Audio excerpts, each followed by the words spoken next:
Hey, Rusty Butt.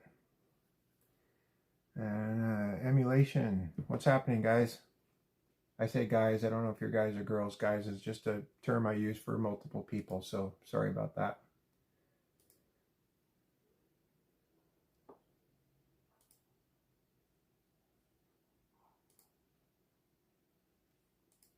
You guys must have got notifications to come in that quickly. How's my day? My day's been pretty good. Really highly uneventful, which is nice, I guess, for a Sunday.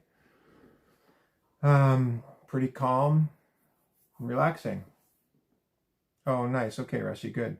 So how about your day, Rusty? What happened? Was your day good, bad? Hey, there's Miranda. Glad you're back.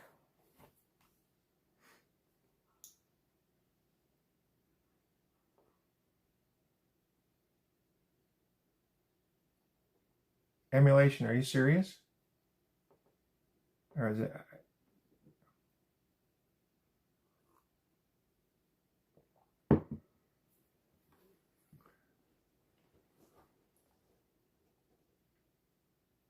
if I'm actually inspiring somebody, then it makes me happy.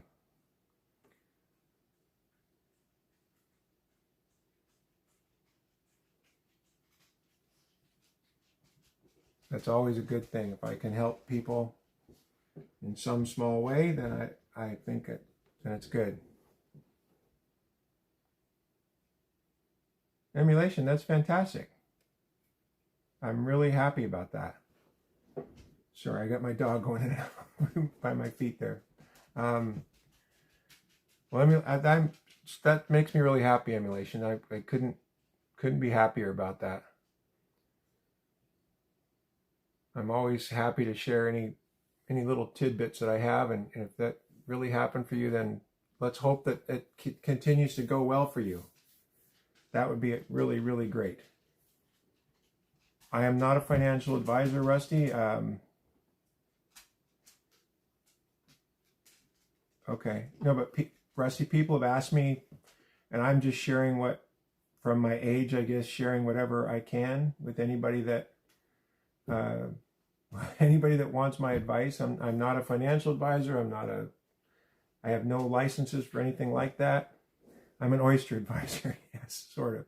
That's true, Miranda. But I've been around long enough that maybe I have some things that I could share that might help people. Then I'm happy to help if I can.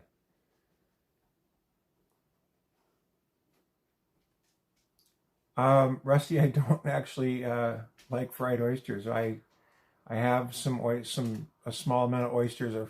I'm in oyster farming, so but I don't actually eat fried oysters. And Miranda was nice enough to ask the questions last night because she was fascinated by the oysters, and I explained a little bit about um, how they work and what happens. You have an office in your house now, emulation? That's fantastic. Please don't take on anybody else's stuff like I've done. That's another piece of advice for you. Don't do this behind me.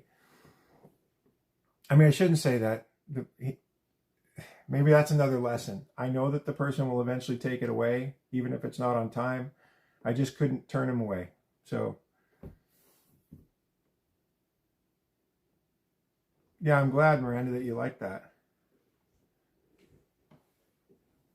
Well, yeah, I mean, I'm not saying that it was perfectly clean before, but there's a lot of extra things here that I would like to move on from. But again, I can't do that to the guy right now, so it'll have to stay for a while.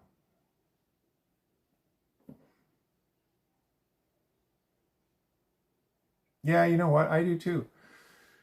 Because about the jobs, it's really, if you're not involved in maybe because people have such a wide variety of things they're doing, um, that I'm always fascinated to hear what are they doing, why, how did they choose it, that kind of stuff.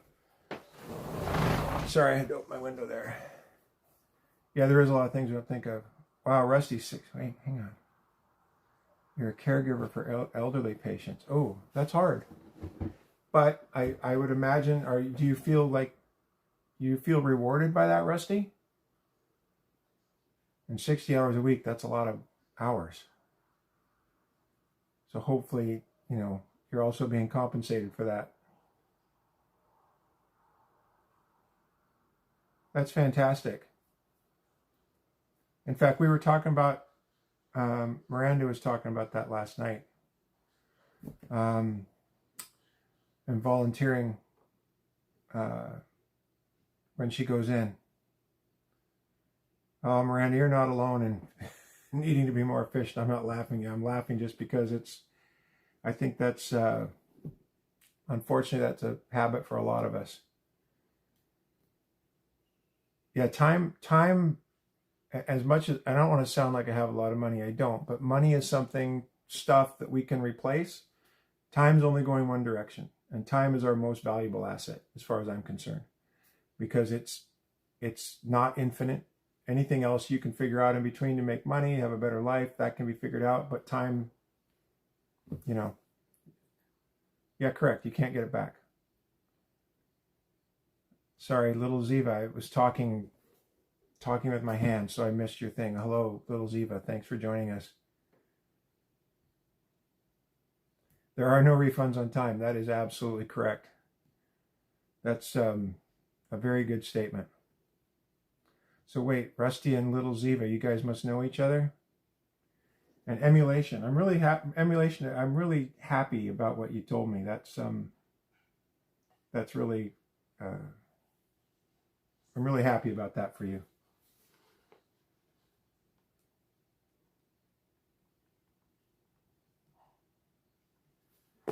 Sorry, I just had to write something down. I try to take notes on some of this stuff, and there's one thing I looked up. The one person was telling me the other day.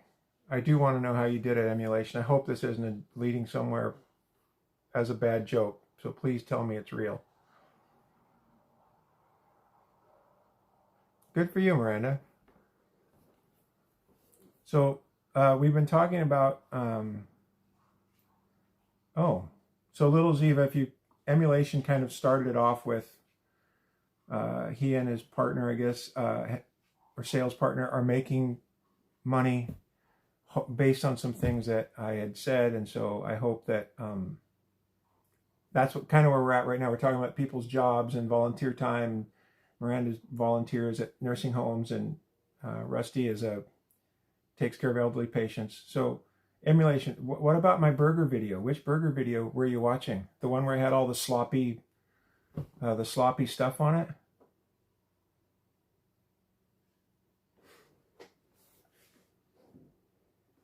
Sorry, my internet connection sometimes isn't good, so if I'm choppy, bear with me.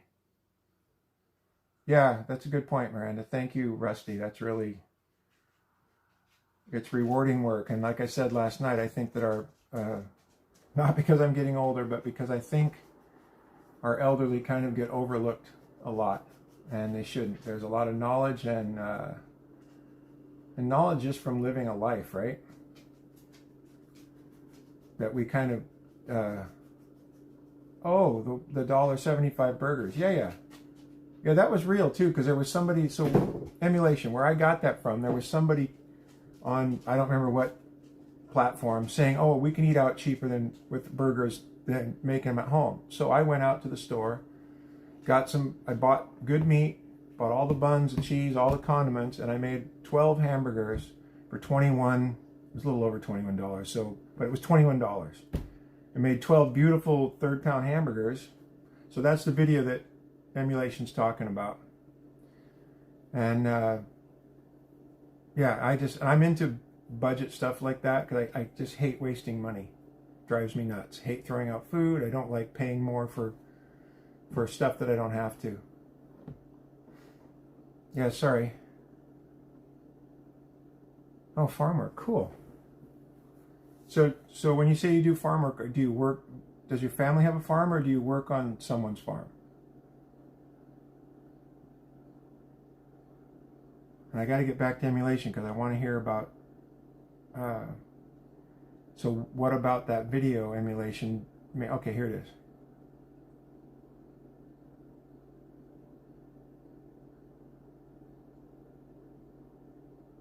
Are you serious, emulation? Really? That's fantastic. That's I'm really that's really great. And I'm assuming you probably got them for the same kind of price as I did, and we're probably selling them for $8, $9, $10, which would be great. Yeah, I hope he's serious too.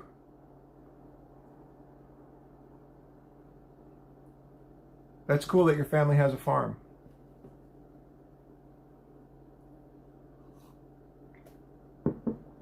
Rusty, I'm an entrepreneur. I've always done things for myself. Lately, I've been doing the last, I don't know how many years, I've been into oyster farming and clams as well, but I just say oysters, but I should say shellfish. Steve, you have a farm. Cool. So,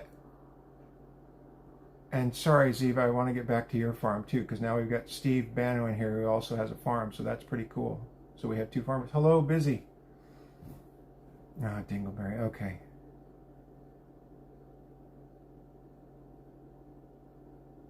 Oh, digital marketing. Well, that's a good place to be, for sure.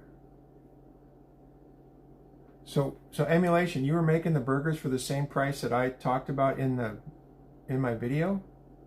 Am I hearing you correctly?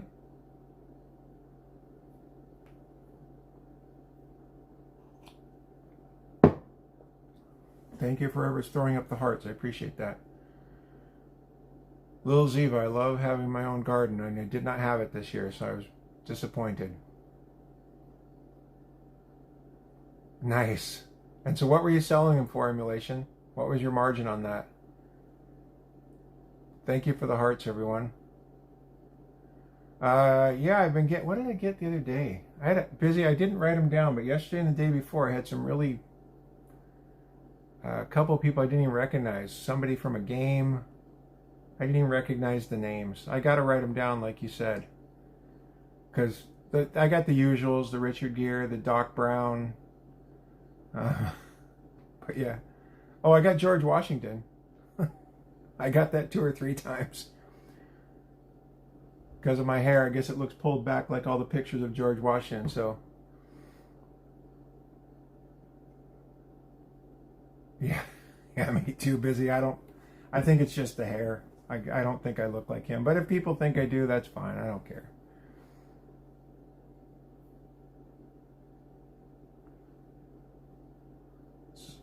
So emulation, what was your markup on the burgers, if you don't mind my asking? How much were you able to sell them for?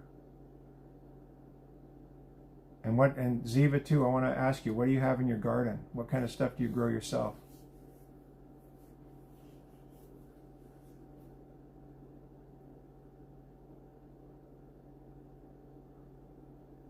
Nice. That's a good margin. That's really good margin. So you're making $1.60, what is that? $1.65 each. That's good. You're more than doubling your money. That's really good. And $5 for the burger. Fantastic. Do you know what a value of $5 burger is in today's world? That's a good price for a hamburger. Phil Spector. Hey, Busy. Phil Spector. A new one.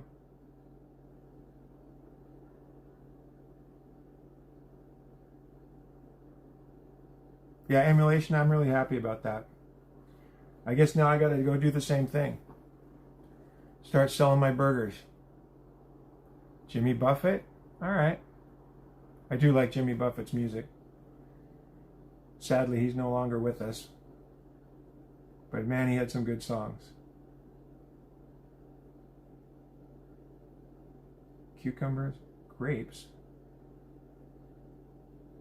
Oh wow, so you must have a big garden then, Ziva, yes? I love fruits. Mint is also great.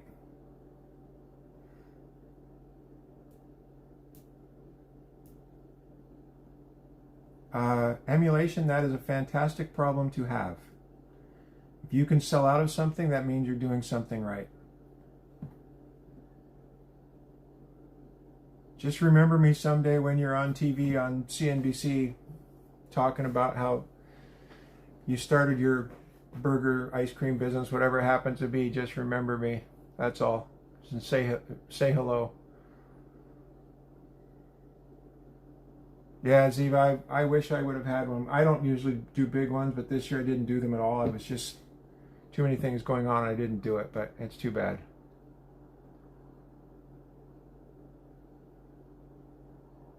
Ah, you know, I know that food business is Raw Dog is.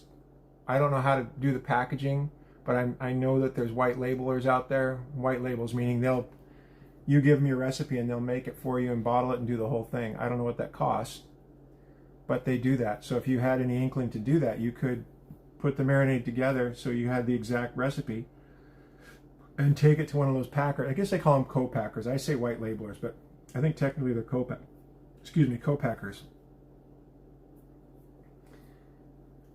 So I think Raw Dog, that's something you might want to check out. And I mean, there's so much information online about that, and you could start searching around and finding some places that would do it for you. Yeah, well, you know what? I've had good success with the shorts of my food, and not that I'm selling it, but I'm just making stuff at home on budget meals. But I think that like for emulation or for Raw Dog, if you're doing the chicken, you're bottling your marinade. If you have a channel, doesn't matter what platform it's on, whether it's here or whatever, it doesn't matter. If you could make that work, and even just do your own. I'm sure there's a way that if you had a food handler's permit, you might be able to make it and pack it, depending on what state you're in. I don't know how it works, but I think if you go to a certified kitchen, at least that's what we have here in this state, you can make your own stuff there. And because I had a friend that used to do salsa, and she had to do it in a certified kitchen, and she made all of her stuff and bottled it and sold it. So you might be able to do that wherever you're at, Raw Dog as well. Co-packers, yeah, okay. Yeah, people do love food. I mean, and all varieties of it, whether it's really bad for you or really good for you, people really do like it. Tsunami, I'm okay, how are you? And Emulation, thank you for calling me your mentor. You're our mentor. I hope I can do more for whoever wants to do whatever they want to do. Because I'm not one of those people who say, oh, I don't think you should try that. I always think that if you have an idea, at the very minimum, you have to investigate it and see if it's financially feasible, or if there's competition, whatever it is. You got an idea, I think you need to look into it, especially with everything we have at our fingertips to find out now about what's available for people. Yeah, Miranda, I think you're correct. I don't know, again, state by state, I don't know. I know in this state you can rent a certified kitchen. You can rent time in it, whether it's a day, hours, whatever it happens to be. Bunnies, cats, pigs. Ziva, you really have a farm.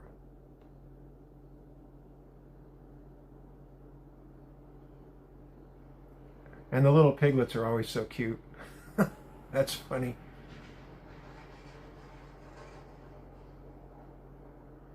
Yeah, I'm really excited about Raw Dog. I think you really need to look into co-packers. If you have the idea and you think the marinade's good, you should, and you can test it. You can make some of it and serve it to friends and family and see if it holds up and people really like it, and get honest feedback. Because a lot of times your friends will say, oh, that's really good, but you really want to be honest. Does it have this, does it have that, or doesn't have, and hone it in, and then find a co-packer and see if it's financially possible. Pigs are very loud when they fight.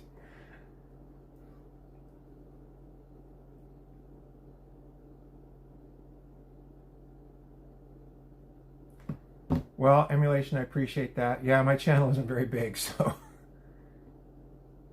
thank you, Ziva. I appreciate that.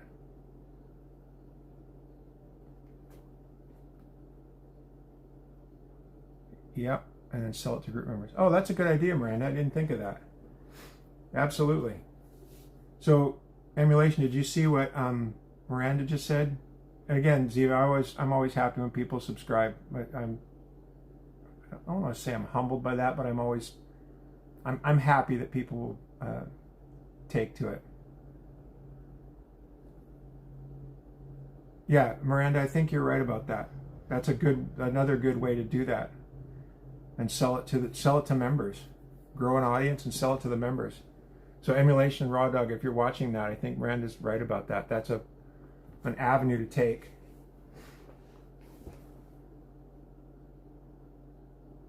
Yep. Yeah, you're right, Miranda. Have some kind of theme. Well, you're a marketer, so you know more about this than the marketing portion than I do. But yeah, I think that's a smart thing to do. Yep. And then they tell two friends, and they tell two friends, and then it grows. You want the growth to be organic. You don't want to have to buy ads or buy any time.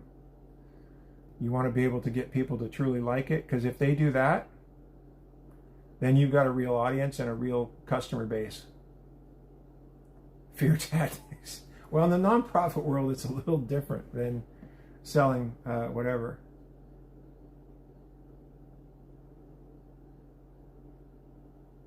Oh, I didn't even know about that platform, Emulation. So, Ziva, thanks for coming by, and thank you for subscribing. And please come back if you enjoyed the conversation, because I really like it when it's like this. It's a lot of fun. And I get excited about people with ideas. And we've got a built-in marketing person in the group, which is great.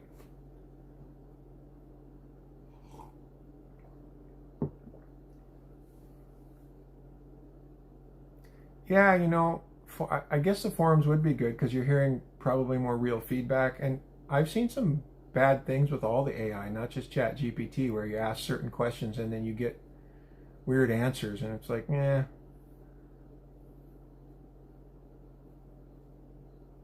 I mean, I'm sure there's some good that can come from some of that stuff, but I'm not a fan. Oh, Facebook groups. Yeah, okay. Yeah, did you see, what did I get? Did you see the one I got? What was the person I just got? Busy. I said it out loud. I hope you heard me. Somebody, I can't remember what they called me.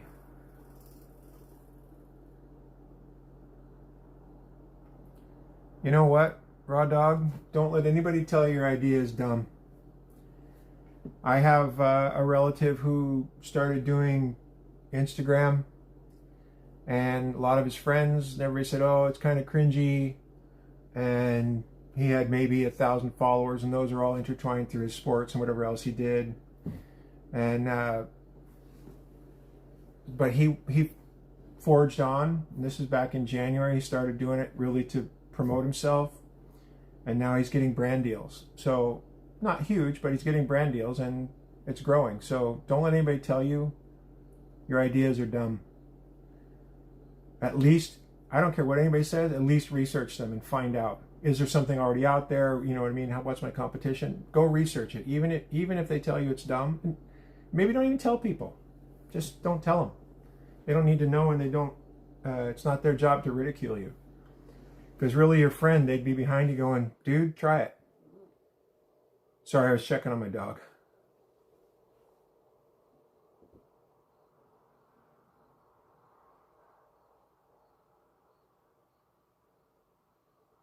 Oh, Emulation, are you talking to me about that? The For You motion? Yeah, thanks, Miranda. I mean, if I were to, I wouldn't have a YouTube channel if I listened to people ever go, oh, dude, you're old or whatever, and that's for kids or whatever. I just thought, well, you know what? Why not? I want to have some fun. Oh, okay, Emulation. Yeah, let me look into it and read about what it is so I can figure it out. Because I do have I'm on other channels doing different stuff, but yeah, well, Miranda, you know what? I think most of the time that people put us down or say things are stupid is because they're afraid to try it themselves. I really believe that. Doesn't make them bad or weak or anything. It just means they don't have the guts to go try it. So they're going to put you down to make you feel whatever. I don't even know why they do it. Emulation, I appreciate that. Like I say, yeah, let me read up on what it is, and if there's another way to maybe use, I don't know, we can brainstorm that a little bit. So let me read up on it, and I'll get it sorted out. I've got a really busy week, so I'll try to fit it in and read up on it and get to understand it a little bit and how it works. Yeah, Miranda, I agree with you. I just don't understand that. I've never, I don't know, I've never been that way. I was always happy when anybody I knew tried something and had some success. I think it's great. Busy, what did you do? Thank you, Busy. I really appreciate that. I'm glad you're here. I know you're kind of lurking around in the background, so. But I get kind of carried away when we start talking about business. I get really excited about it. My view about God, I don't typically discuss my religious beliefs in public because I don't know how everybody stands. And I think it can make for, I don't know, people get upset about it. But I'm not opposed to what you said. How's that? Does that answer your question?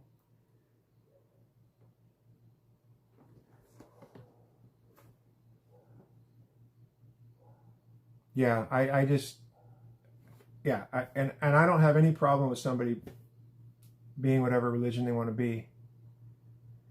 What you want to eat? I got a bunch of videos you could go look at, but last time, what's her name? What's the person's name? Soul was here. Not last time. One of the times she was here, she was talking, or he. I don't know if I don't know why I think it's a she, but because they've never said. So Soul to whatever it is.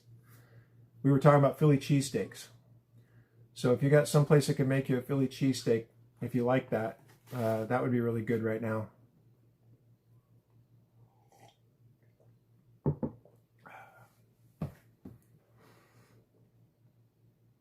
Nothing sounds good. Oh, that's too bad.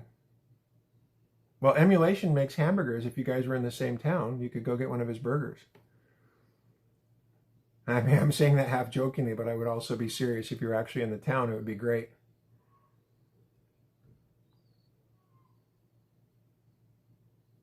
Yeah, Miranda, Philly cheesesteaks. And I don't have them very often, maybe like once a year, because I get in a rut and don't do it. But Philly cheesesteaks are, yeah, see? Look.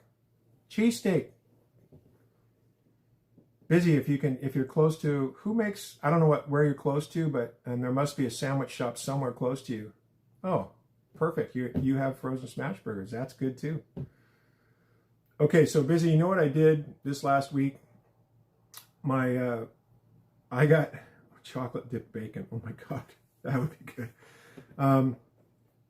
I did some burgers this last week, and I had some sauteed onions, but I tried Chipotle Ranch on my burger, and it was delicious. I don't know if you like Chipotle Ranch, but on a burger, it was really good. Quiznos, yeah, I don't know if they do Philly cheesesteaks, though. Probably, of the chains, I don't know, maybe Jersey Mike's might do that, but I don't know.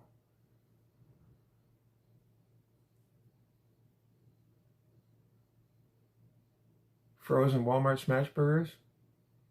I buy a lot of my stuff at Walmart. I think what a lot of people don't, Jersey Mike's, there you go. And I know Jersey Mike's a little more expensive, but they do provide a good sandwich. Walmart delivery is fantastic. If you're shopping at Walmart, it's hard to beat their prices.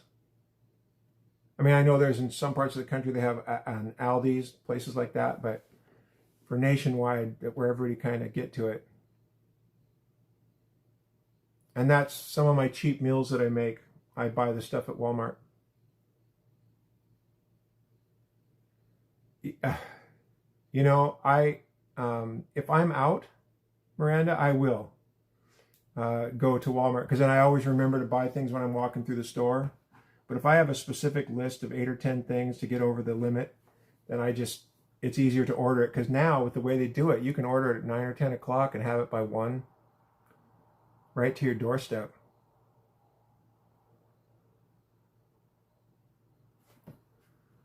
Oh, busy. I am the same way. Oh yeah, the free Whopper. That's right. And don't you get like, don't they offer Paramount or something like that? Paramount Plus or some other streaming services along with that for a year or something like that?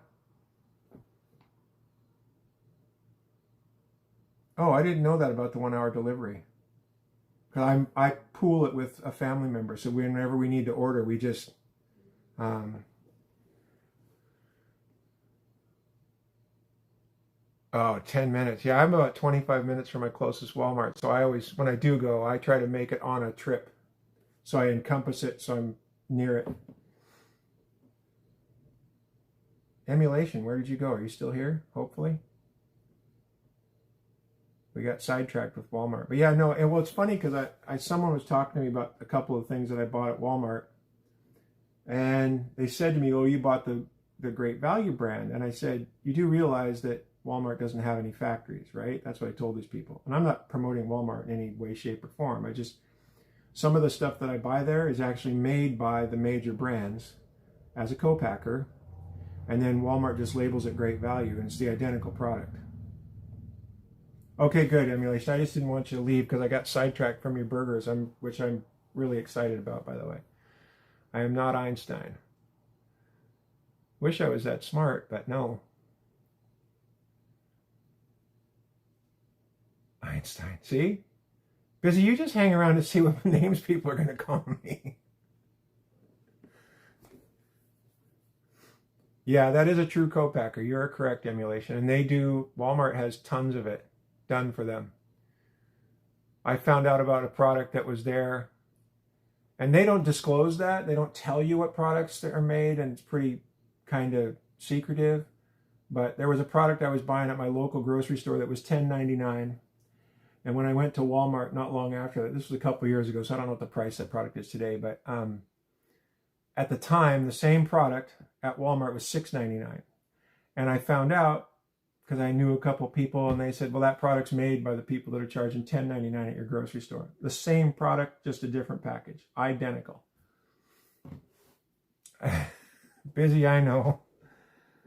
I find it kind of interesting too what people think I look like, but that's okay. Tuna steaks and fish pieces. Oh yeah. Yeah. I get a lot of my frozen vegetables there because I use a lot of broccoli in the meals that I've been cooking. And if I'm cooking them in something where I'm just using the broccoli cuts, they're really, it's really the best place to buy them. Oh yeah, okay, Emulation. Hello, Thor. Thanks for joining us in anti-council frozen shrimp. Yeah, I don't mind frozen shrimp at all. And I don't know where, I'm not familiar. We were talking about Walmart, so I don't know where they get theirs from. But a lot of the packaged stuff that we were talking about comes from the major places. Ooh, that sounds good, Rusty. Hi, Dano. Welcome back. Soy sauce, wasabi. Ooh, wasabi's hot though, but yeah, it sounds good.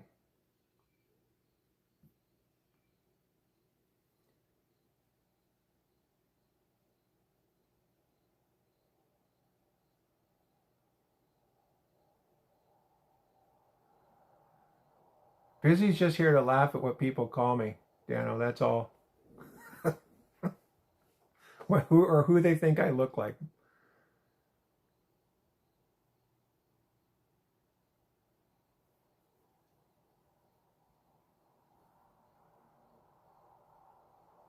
Wait, an infrared. Hmm. And you can cook them in 10 minutes? Really? That's pretty cool.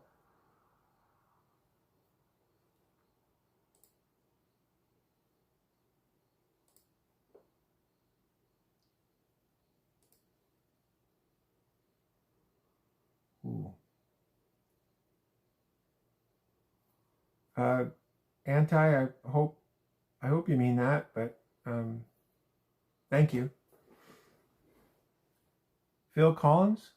Wait, I look like Phil Collins?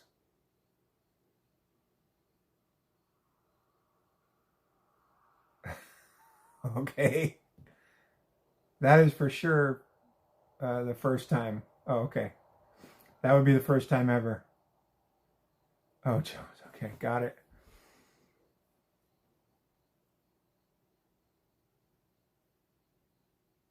Yeah, I got it.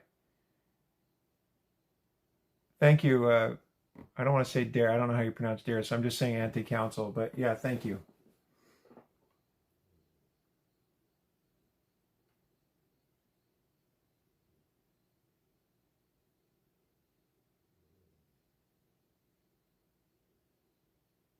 Do it really? Back to the Future? George Washington. Yeah, I got called that a couple times yesterday. Is this the Back to the Future sweater? Really? This fleece thing I have on? I don't remember. Didn't he have a puffy vest or something? Wasn't Marty McFly wearing a puffy vest? Miranda, I don't know. I think sometimes I thought it was kids, and then I don't think they all are kids. I think some people just like to say whatever. It doesn't matter to me. Richard Gere, I like that one. I think that's because of the hair, because I don't think maybe I look like Richard Gere. I don't know. Kind of. Wait, so, yeah, but didn't Marty McFly wear like a down vest? Isn't that right? I thought that's what he wore in the movie. I'm trying to think of it now in my head. Hang on a second. Where is that? I think I might have one. Hang on.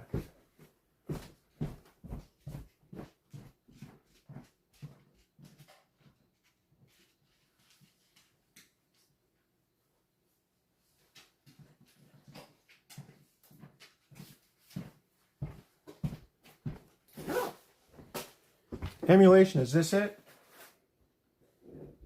Wait till I'm on camera. Am I on camera yet? Alex Trebek. Smart guy. I liked Alex Trebek. Is this the Marty McFly vest? I think this is what he had. Perfect. I'll get too hot wearing this, but I thought it was funny. A jean jacket? I do have one actually, but I don't have, I have to go dig it up. But in the pocket of my jean jacket, which I dug out here 3-4 months ago, I used to wear my jean jacket all the time back in the 80s. And in the pocket, I had my backstage pass to Van Halen and an Eddie Van Halen used in concert, Eddie Van Halen guitar pick, which I pulled out recently. Canadian tuxedo. I'm from the country too. I'm from the country as well. So when we got dressed up, it means we put on a really nice flannel shirt when I was a kid. That was dressy. I could troll people with the outfit. Yeah, maybe I should. Because now if somebody shows up, they're going to call me Marty McFly. Go ahead, Rosie. Good girl. Okay, I'm going to get way too hot in this. I got to take it off. But I have it.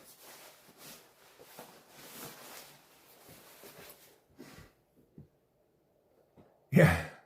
Yeah, I guess I'm an entertainer now, aren't I?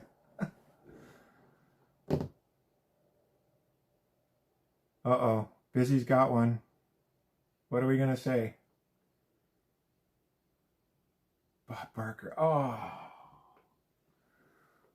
Really? Okay. He was pretty cool in his day.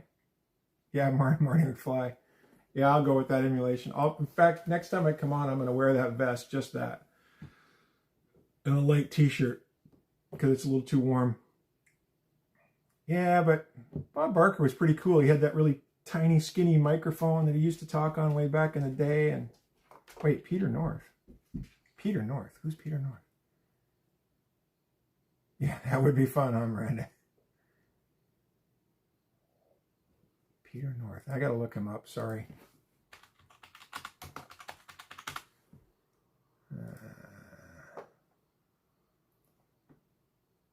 Oh, yeah, no thanks.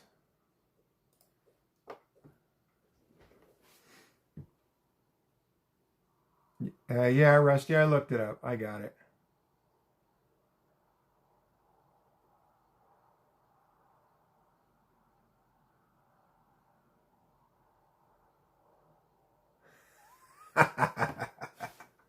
That would be funny. There's a guy on my road about 4 or 5 miles past where I live, and he still drives a DeLorean all the time. I should get him to have him come by, and I could take a picture of it and have it blown up into like a 4 by 6 foot poster, put it behind me. That would be funny.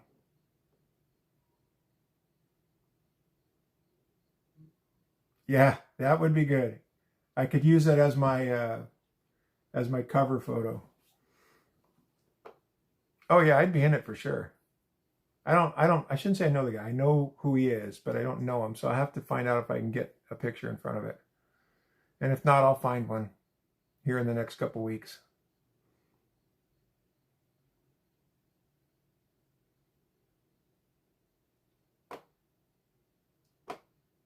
But Bob Barker was a first, Busy.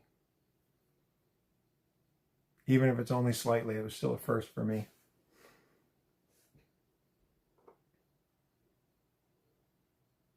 Yeah, I don't like AI. If I'm going to do it, I think that's what part of it makes it fun, is to actually get the picture. Have I ever been in a movie before? Yeah, long time ago.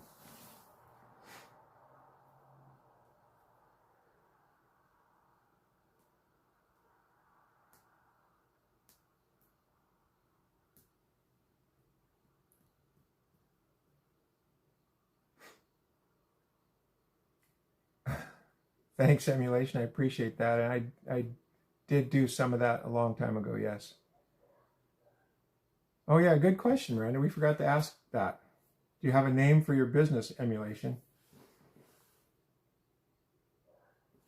Thanks, Rusty. It's a little older, obviously, but I just kind of took it because I needed something to use for, I don't even remember what I was using it for. So I had somebody take a couple pictures of me, and that's why I just like it, so I put it up.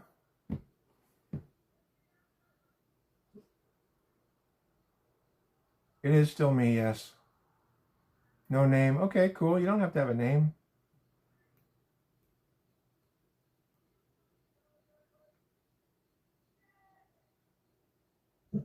Hey, hey, hey, hey. Stop. It's okay. It's okay. Thank you, Busy. I appreciate that. I wish I was that young again. It's not really that old, but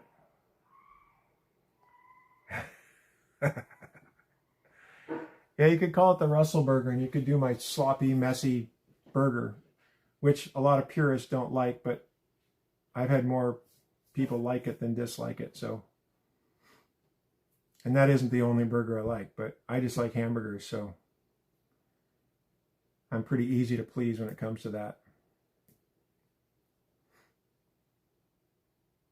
Okay, Busy, since you like the picture, who do I look like in this picture that's on my handle here, whatever it is?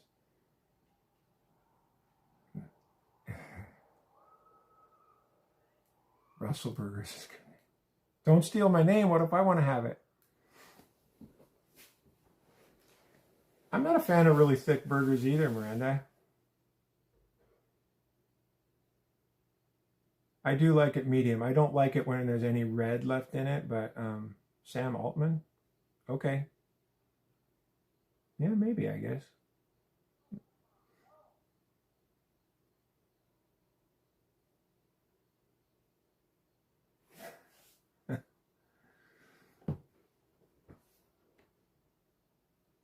I haven't heard much from Sam Altman lately. When he gets older. Oh, yeah, I guess he is a lot younger than me, to be fair. I don't know how old he is, but I know he's younger than me. The unbranded burger. That's funny.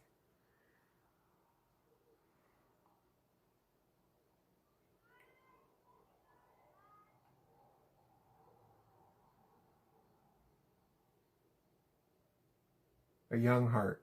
I do. It's funny you should say that. I really enjoy, I coach for a little bit, and I like being around that young energy. There's something exciting about the young, that whole, everything's still exciting, everything can be, anything's possible for the younger people. I enjoy being around that. You hear noises. Yeah, there's some people, there's kids a couple houses over with dogs and kind of yelling and stuff. I'm surprised the microphone picks that up. Don't worry, I'm not being attacked.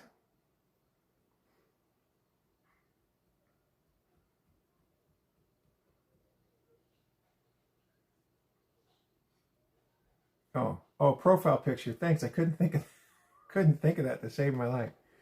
A soap opera star. Okay, well, I'll give you a little story about soap operas. I actually auditioned back in 90, I don't know, early 90s for All My Children. I did not get the part, clearly. But it was fun to audition. Marco, well, you know what? It just comes with age. I don't know if I'm that smart. It's just I've seen a lot of stuff. No, never low testosterone. Probably a good thing. I don't know. Maybe. Would have been fun for a while. It was, I think All My Children was filmed at that time in New York, so I would have had to move. One Life to Live. Yeah, I was a Young and the Restless person back, way back, is what I watched. Best advice for somebody in their 40s? Don't get older. No, I'm just kidding. I think, looking back, your 30s and your 40s are really when I think you're in your prime mentally. Like you're really on top of things. So, what was the part? It was for, so Miranda, let me finish with Miranda quickly. I think you're in your prime mentally, and you're to drive forward with whatever you think of, do it now in your 40s, because you've still got lots of time to make whatever it is you want to make work, whether that's your job or a new business or whatever it is. Being in your 40s is an exciting time. At least I think it is. What was the part? It was, I don't remember the name of the part, but I know the actor that got the part. And the person that got the part was Josh Duhamel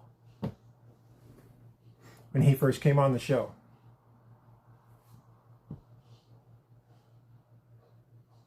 And if you're 26, it should be really exciting because you've got lots of time left to do a great many things. And you're also at 26, you're really starting to figure things out a little bit.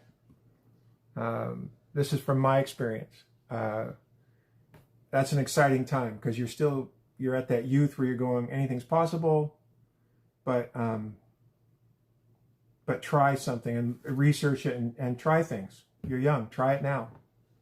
You don't want to be my age and go, I wish I would have done whatever it is. So try it now.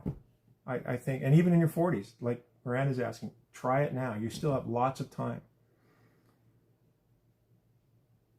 Yep, I agree, Miranda. Use your strengths. You're a marketer. You know, maybe you can do some consulting on that or whatever it is you want to do it. You know, even at my age, it's still do it now. But 20s to 40s, exciting times.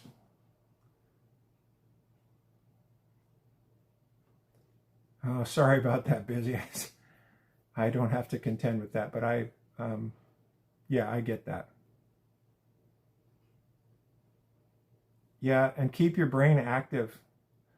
I think it's really important to not get lazy, especially when we have all this stuff, the electronics. That doesn't stimulate your brain. Find things that stimulate your brain. Yeah, but Miranda, working more doesn't necessarily mean it's better. But find ways to work smarter and do more of what you want to do. From high school, Busy?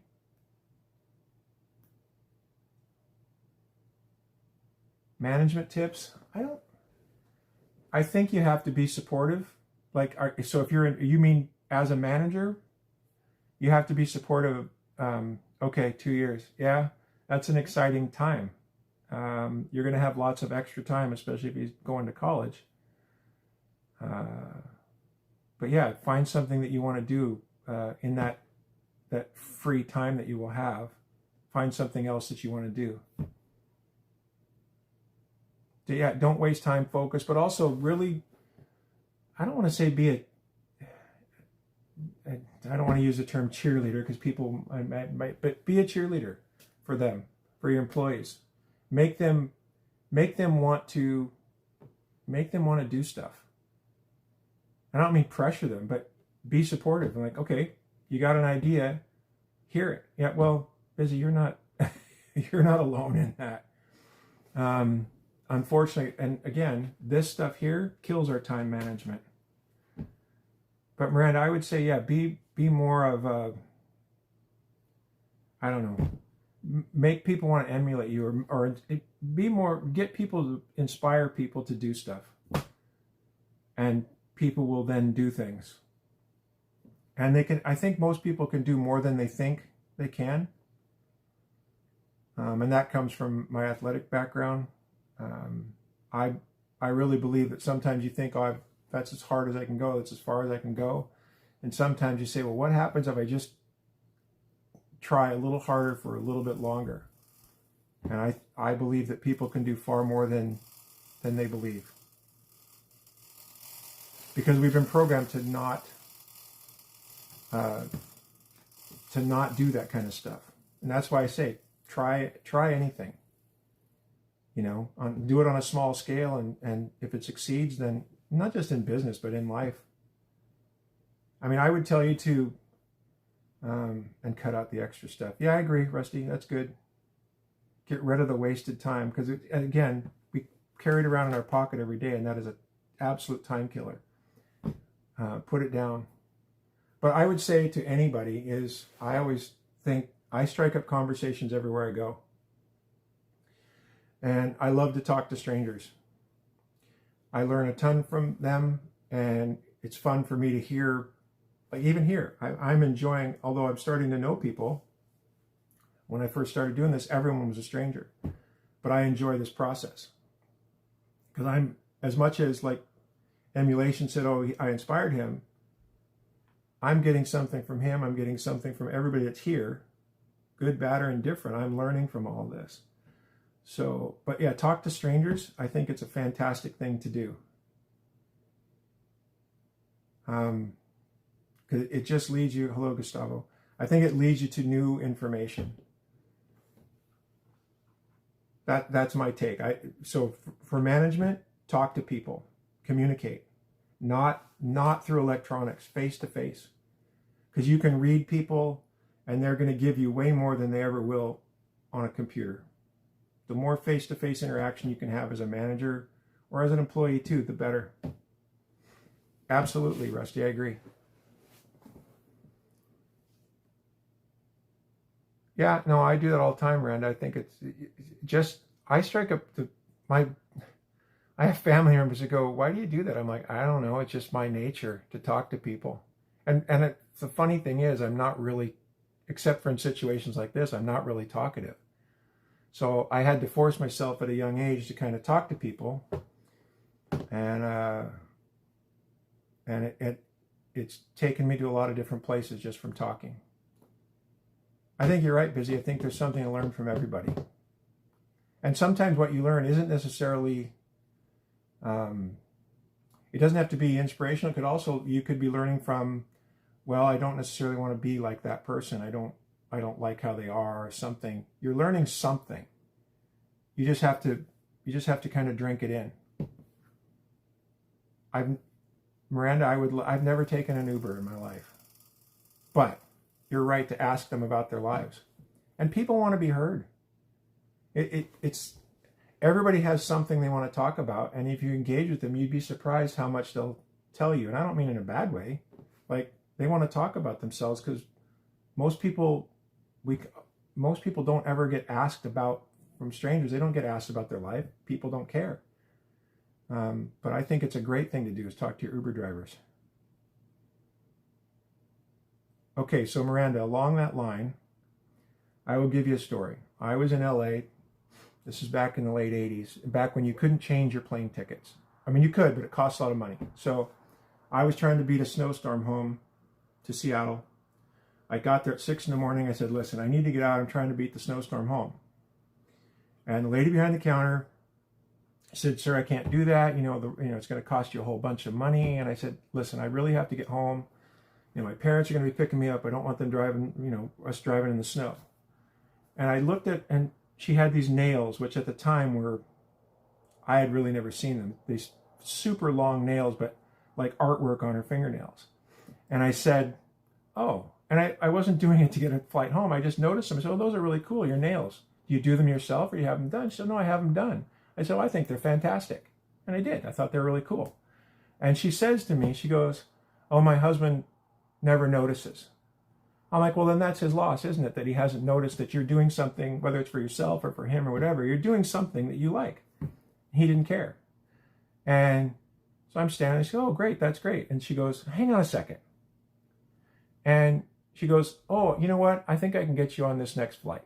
And at that time there was coach, first class, all that stuff. She sent me home in first class on a plane because I took the time to notice something that was important to her that her husband hadn't noticed. So find something that you can compliment people on sincerely. And I think the world, they open up and you'll learn a great deal from people by finding something positive to say about them. Yep, I agree. I don't disagree with you. You need to be authentic. That's what I mean. Find something that you can talk about that's interesting to them, that they want to talk about. I had no idea what she was going through until I mentioned that. And I was truly fascinated by her nails. I was assuming I was going to have to wait for my flight, which was like 5 or 6 hours later, and I was prepared to do that. But because I had taken the time to notice something about her, and she was thrilled. So that's just a point of, we need to notice people, because so many days we all kind of just go like this, right? And we're just focused on what we're doing and we don't take notice of what's around us. I mean, I'm really tall, so I get asked all the time. And when I say all the time, at least once a month, I'll be in the store and it's always, I say this nicely, some little old lady, truly, or some short lady. It always seems to be the women. They say, oh, and I say, what do you need? And they said, how did you know what I was going to ask? Because they're always asking me to get something off the top shelf for them. So I volunteer gladly, I do it. But it's funny because I kind of know the drill now. When they ask me, there's a certain tone that comes with it, and I've done it so many times. I think, great. And I strike up a conversation with that person. Miranda, I'm 6'6". Shrunk a little bit since I was a kid, but 6'6". We do need more compliments, Busy. And it's unfortunate. And again, oh, Rusty, 6'2", nice. And this takes us away from compliments. The more real interaction we have, the better. And I'm not criticizing the phone, because I'm one to sit here on my phone and play, I got a couple video games I like to do that kind of stimulate my brain, but 5QP.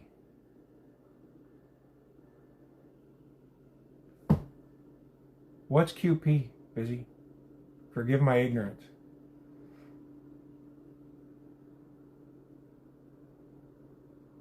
I do get asked a lot in person how tall I am.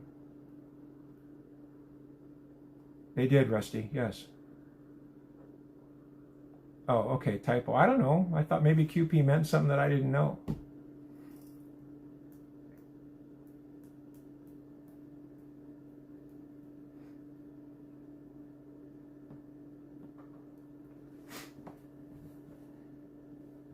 And usually the second question, Miranda, when they say in person, they'll say, oh, how tall are you? Well, I'm 6'6". And then I before they can ask the next question, I'll say yes.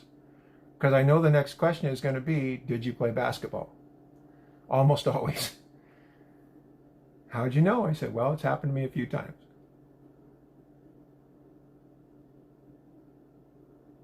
Yeah, I didn't know, Busy. I really didn't know. There's so many of these little acronyms and stuff that I don't know, and little letters, stuff that I don't know, or words that I don't know that the younger people are using. I'm like, you got to tell me what that is, because I don't know. Can I dunk? Not anymore. But I could.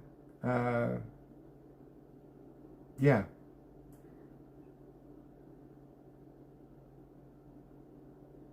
Yep, Miranda, and one of my best friends is taller than me. He's almost 6'9", and he was also a basketball player. My parents were not tall. Not short, but they weren't tall like this.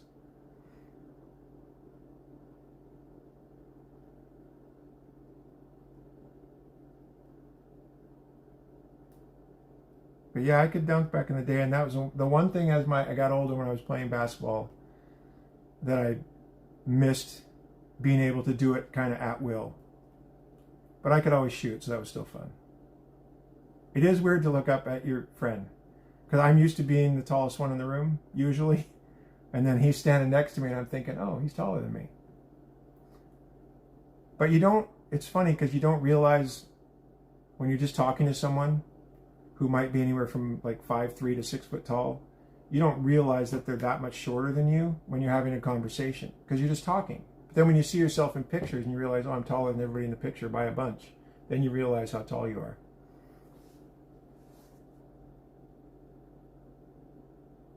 Rusty, you said you're 6'2". You're not short. That's taller than average. Threat to my power? No. I mean, as a basketball player, in today's world, I'd just be average height. I wouldn't even be considered tall. Just average. No, power doesn't come from that. I don't even know if I have that kind of power, but no, I don't feel threatened by that kind of stuff.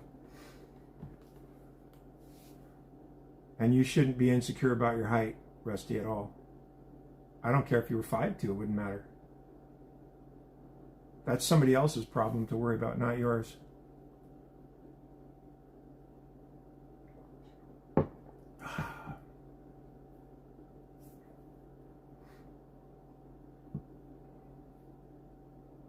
But wait, I want to go back to busy. We never figured out what the typo was for QP. Was that supposed to be 5'2"? Because I'm looking at the keyboard, because 2 is right above the Q.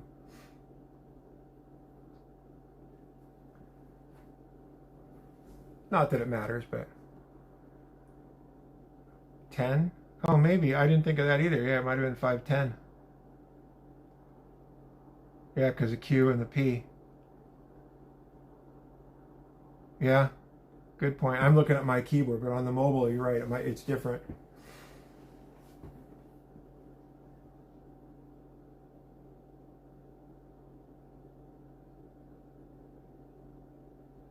Five. Yeah, nice.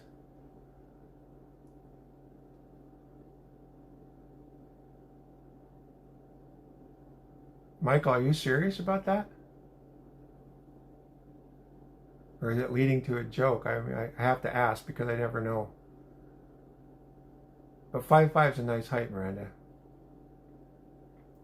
You fit everything comfortably. I, on the other hand, do not. Yeah, if you're serious, Michael, that's really, it sounds really painful.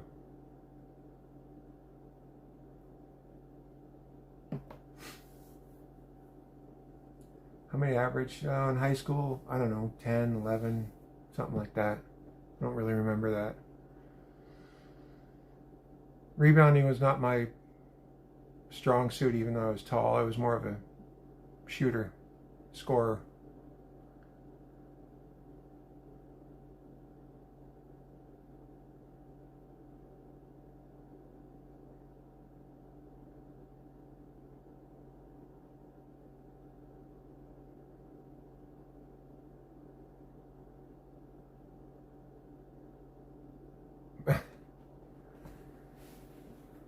Well, Rusty, you never know what you're going to get, right, in terms of the kids.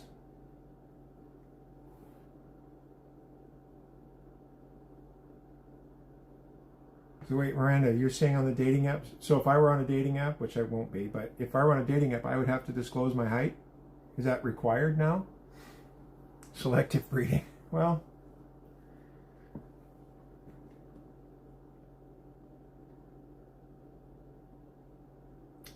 yeah, I guess some of the people that might be looking at it might be picky. I don't know. That's too bad that they are, because you're missing out on a lot of good people that don't meet your height requirements. That would be silly.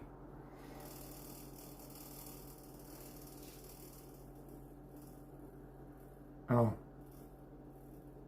okay. Yeah, I've never been on a dating app, so I don't know. Bigfoot men are cool. You saying because they have big feet, or are you talking about actual Bigfoot? Rusty, that's too bad for the people that think it's unattractive. Because for one thing, if you're my height, if somebody wants somebody my height, if women wanted somebody my height, you're dealing with only 3% of the population. So it really limits your choices. I think it's silly. Oh, I see. I see what you're talking about, Rusty. Not on dating apps. Yeah, Miranda, I think you're probably smart. But wait, you talking about big feet, Busy?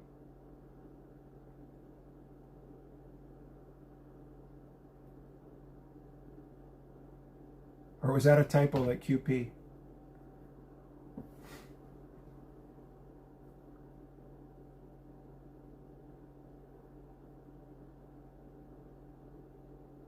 But Miranda, if you were on a dating app, I shouldn't criticize the dating apps. I just don't know anything about them. And if that's how people meet, I know someone that met their wife on a dating app and they've been married for a long time and they're really happy. So, all right, since you don't want to answer my question about the feet, but you can answer that when you get back. Find something good, please.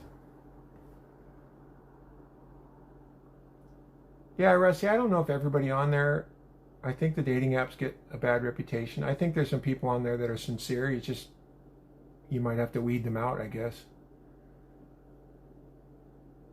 It's unfortunate. But we don't have, so when I was a kid, there was always like family picnics, and then there was community events where you would meet people. And now those events, it's not the same. It was much easier to meet people when I was younger, because we weren't so separated from all of our electronics. Yeah, I don't want it to be, I mean, if it's going to be transactional, then let's just draw up a business plan and get married based on our finances. And I mean, that doesn't work for me, but I guess if it works for those people. Yeah, I think you're right, Miranda. I think the under 25 crowd is, I think a lot of them struggle with real stuff. Not all, but some. More than it used to be, put it that way. I don't want to disclose the information, Rusty, sorry. It's just a little personal.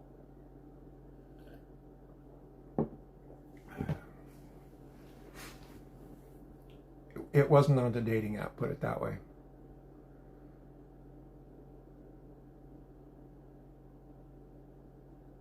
I don't mind some of it, like my height or any of that kind of stuff. I don't mind, but some of it I kind of don't want to disclose it, you know.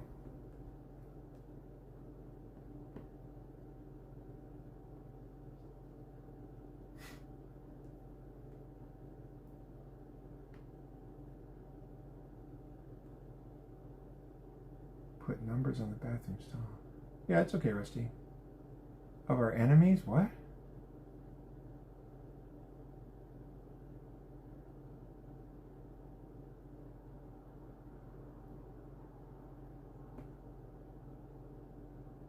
Oh, got it. Yeah, that did happen back in our day too.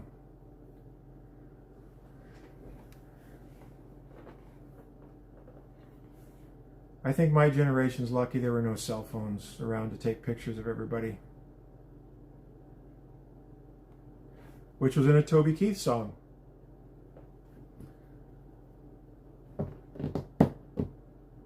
From How Do You Like Me Now? I don't know if you remember that song, Miranda? Mr. Markup. I did. I've got the vest right here, which I'm going to start wearing for my live streams. Let me put it back on for you. I think it's tied up in the chair. Here. See? Marty McFly vest. It's golden. Yeah, so Miranda, it was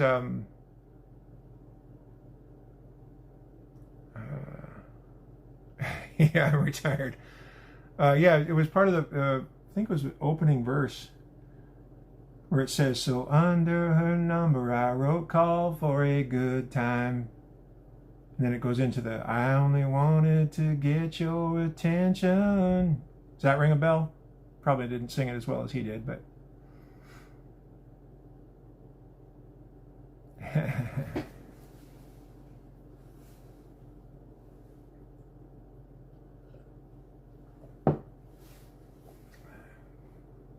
Yeah, there you go. Again, didn't sing it as well as he did. My voice is not as good as it used to be, but I love that song. He said it was not autobiographical, but I wonder if it might have been a little bit.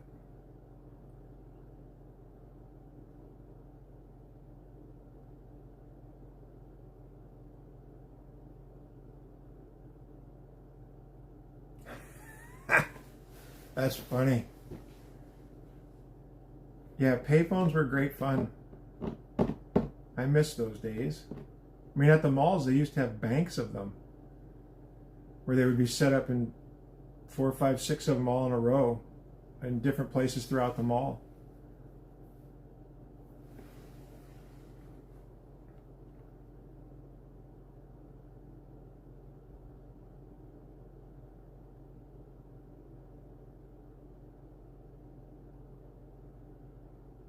Yeah, not Jeffrey, no. I'm Marty McFly, don't you see? I'm wearing his vest.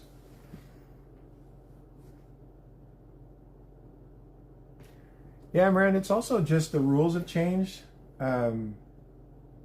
We were free. Much, I mean, growing up in the 70s, it was way different than it is today.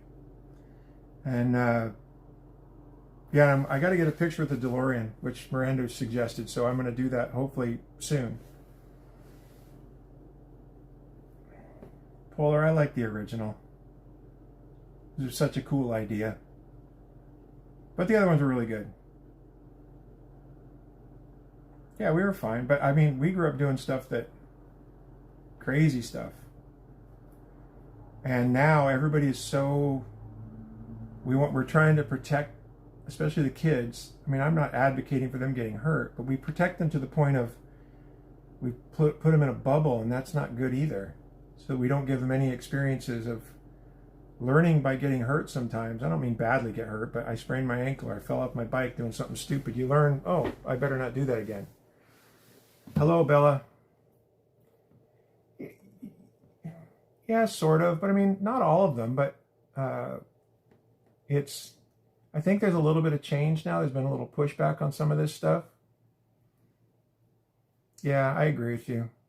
But I learned a bunch of stuff from, in my day, Evel Knievel was, hello aesthetic. In my day, Evel Knievel, if you know who he is, was the first guy to really make jumping on a motorcycle, jumping over cars, or at Caesar's Palace, he made that popular. And so every kid in America who had a bicycle would get a piece of plywood and a block of wood, and we were all bound and determined to be just like him, and we did some really stupid stuff jumping with our bikes.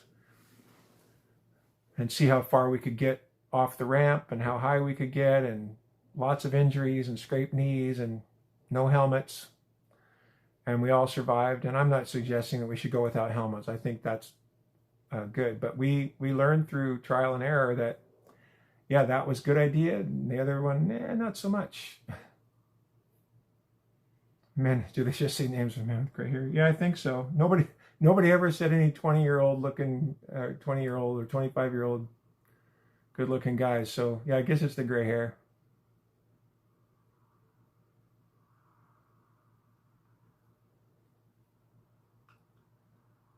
Yeah, and the bikes that I had growing up were certainly not built like they are today. I mean, if you landed too hard on those things, they break. I know, dodgeball was great. I love playing dodgeball.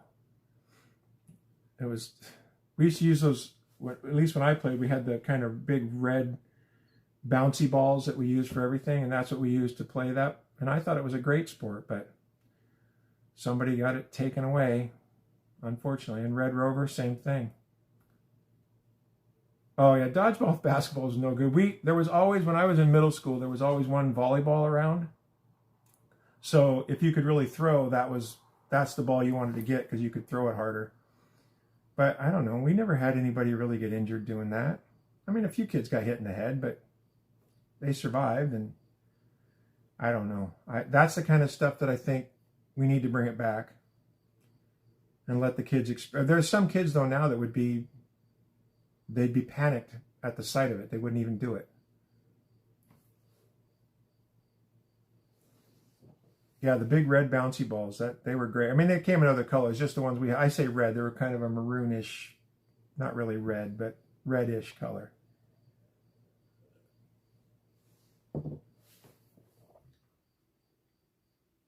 Yeah, they go on the phones and they say, I know, I think it's crazy.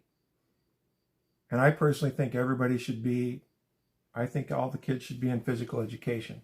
And I don't mean that they have to be athletes, but I think especially in the younger grades, like 1st through 5th grade, and all the way through 8th grade, really, there should be a PE class. And it should just be some kind of physical activity for everybody to do. Again, I'm not advocating that everybody be an athlete. They don't have to do that, but just something.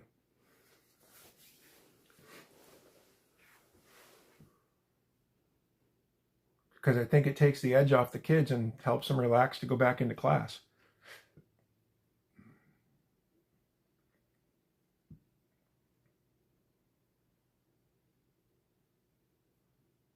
And I know Busy went to eat. Wait, Emulation, are you still here anywhere? Are you just... And sorry, Bella, I agree with you, Rusty. They should... sorry, Bella, I got off topic. I didn't mean to exclude you. Yeah, and again, Rusty, I'm not saying they have to be athletes or become athletic. It's just some kind of physical activity, because they're going to be better when they go back into their class after that.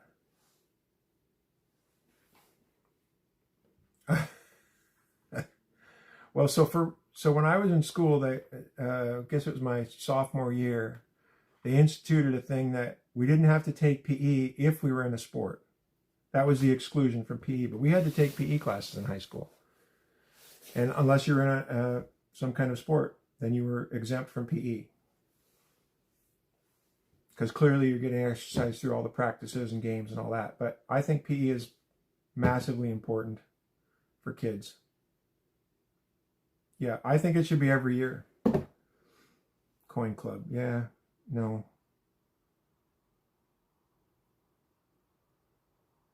Yeah, Rusty, even that. It's just, the walking. Just do something for 45 minutes. Isn't that, that's the irony of it, the PE teachers. My middle school and high school PE teacher was not. But you are correct. Hey, Mexico, thanks for showing up. So, pump it up physically. Yep, I agree.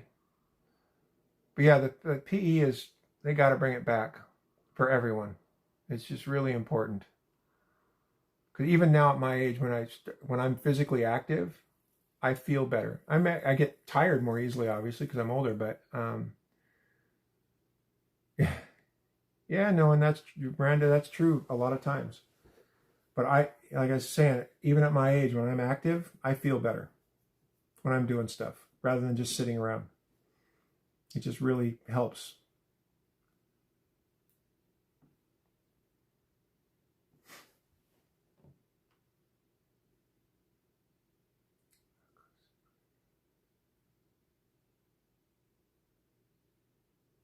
Do I know Ron Mexico?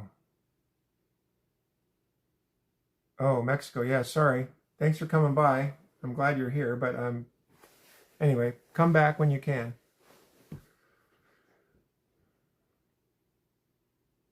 Oh, yeah, if you're sitting behind a screen all day, that's why I know so many people that at lunch, they're tired of sitting. They get up and they go outside for walks on their lunch. Yeah, it absolutely is, Rusty. I agree. I'm Javier. Not really much. Kind of doing this. I had a lazy day.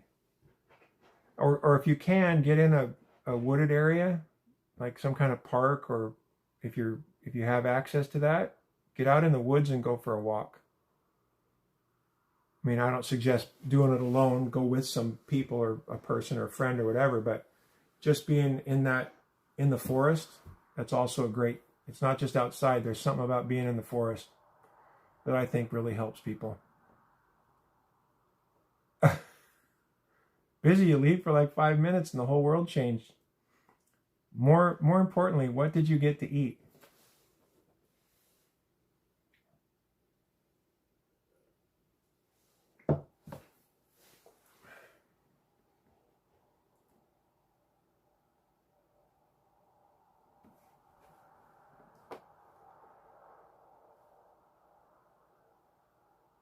Okay, now TF, I understood what that was.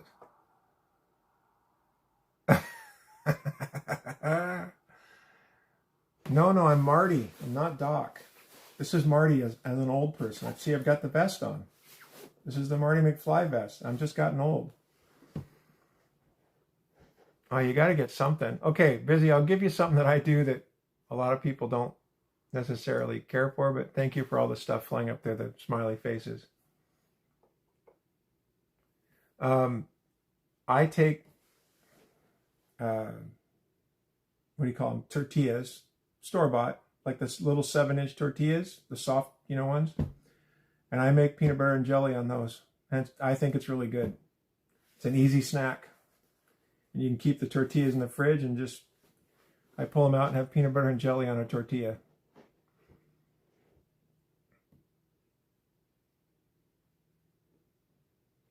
Yeah, YouTube can really pull you in. Thank you for the hearts. I always forget to acknowledge when people are doing that, so thank you.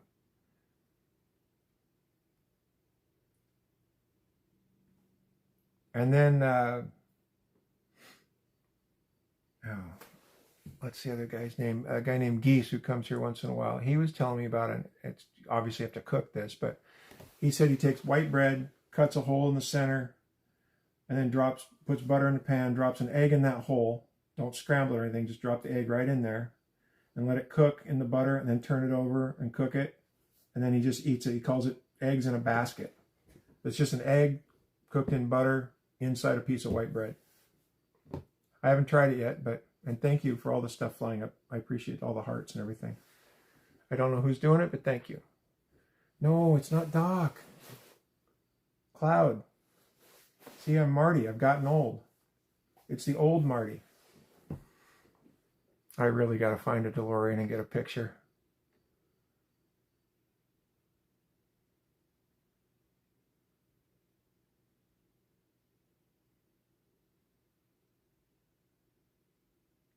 Targaryen Emperor?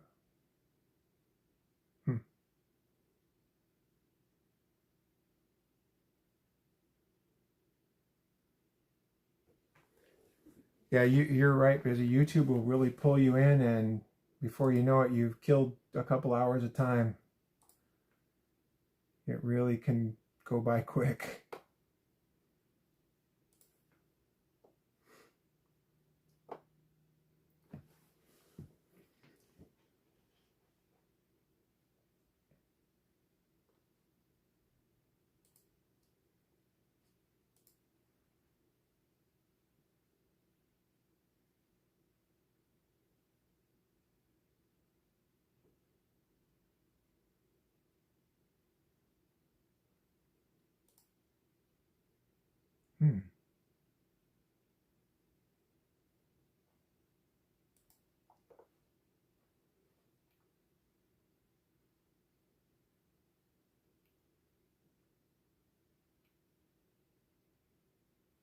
Ham and egg bites. And now I have another idea. Thanks, Rusty.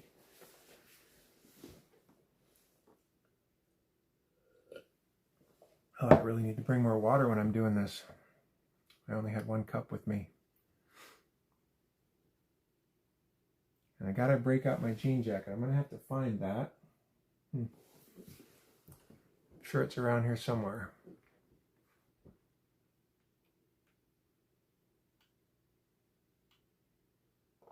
I think Emulation left us. He was or I shouldn't say he, but I think it was.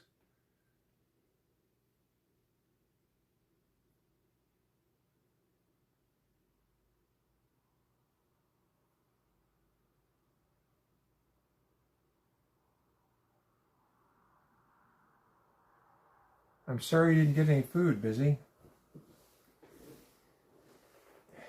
Well, worst comes to worst, you could always just get a big spoon of peanut butter. That's always a good snack.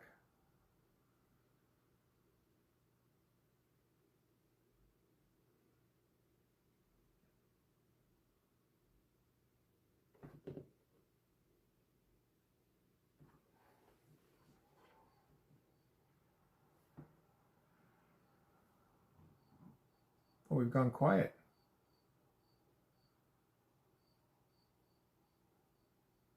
I get easily sidetracked when I get on conversation and I miss out on what other people are talking about. I got a 5-minute nature walk. Yep, I agree. Top 3 movies of all time. Oh, man.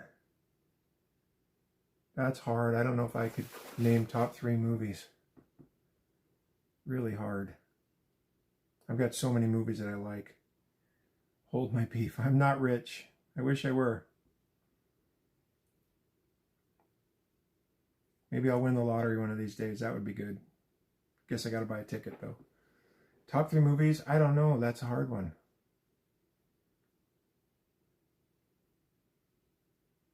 Yeah, I don't know. I'd have to really go back through my memory and come up with something.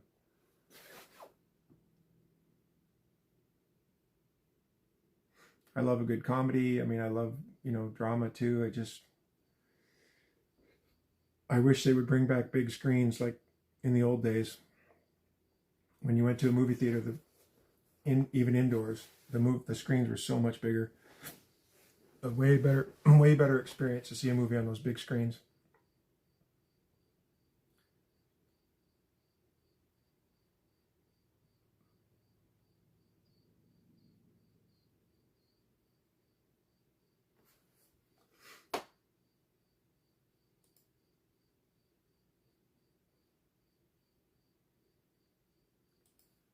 Butterfly Effect. I don't think I've ever seen the Butterfly Effect, but Jaws and Scarface are both excellent movies. And I will tell you that I read the book before I saw the movie for Jaws, and the book was the suspense of the book was far greater than the movie. And the movie was really good.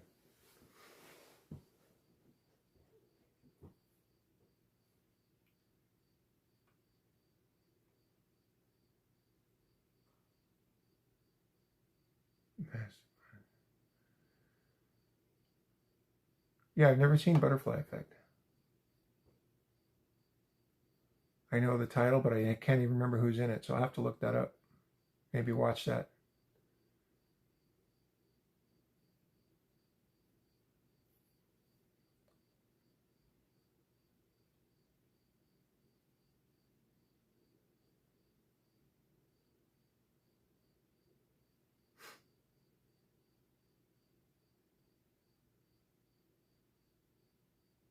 I keep waiting for Busy to tell us what she's going to have for food, because I'm hungry.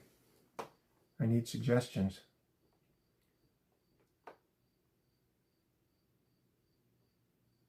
Yeah, I'll have to check it out. There's so many movies that I hear about and I just haven't seen.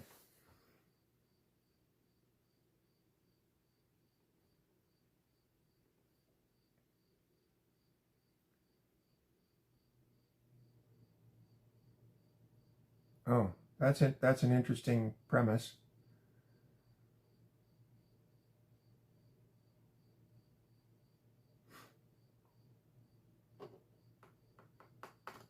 Was Brad Pitt in that movie? It seems to sound. Maybe I'm wrong.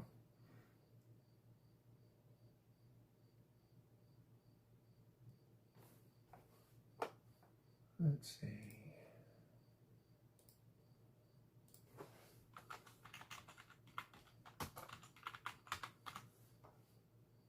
Oh, it's 20 years ago. Oh, Ashton Kutcher. Amy Smart. Okay.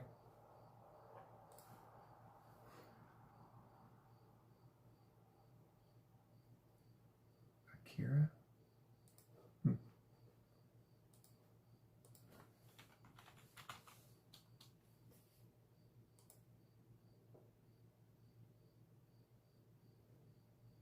I do not know that film, Master Blaster.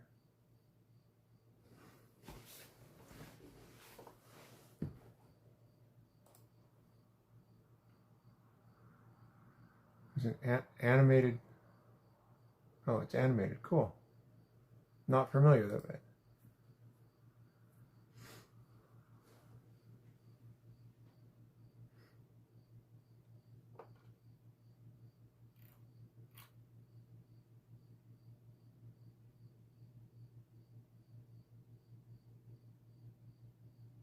Yeah, you know, Rusty, I think Jaws would be up. Fight Club's another. Yeah, I don't know.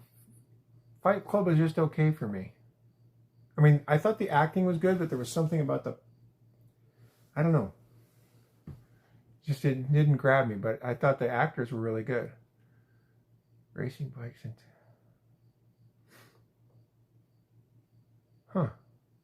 Cheerios, nice. Hello, Friday. Nice of you to join us. So, Busy, did you actually put milk on them, or did you just eat them like a snack out of the box?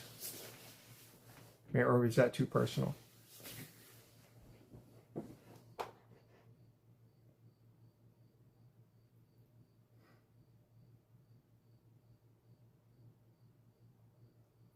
Sometimes they're nice just to, you can eat them like popcorn.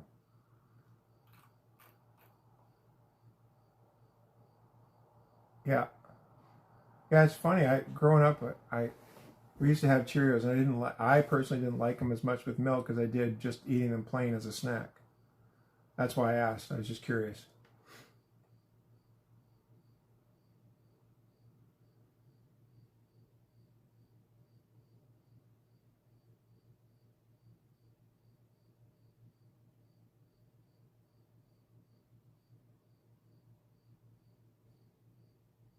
My Marty McFly vest is making me warm.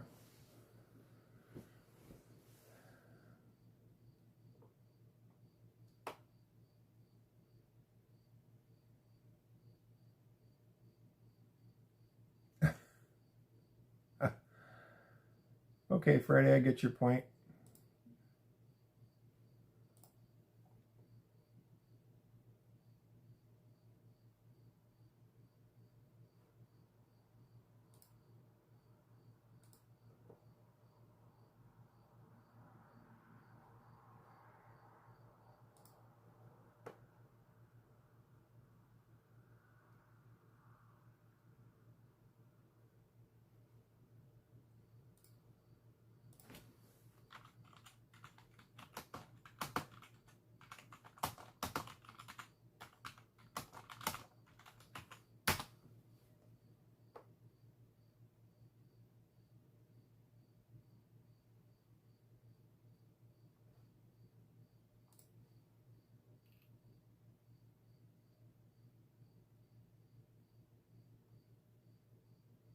Friday, did you want to tell Busy what happened, or?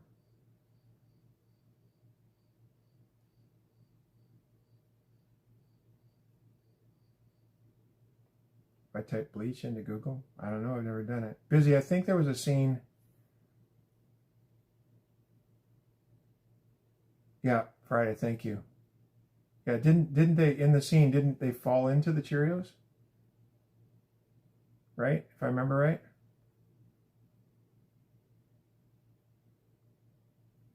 Oh, Busy and miss out on all the fun.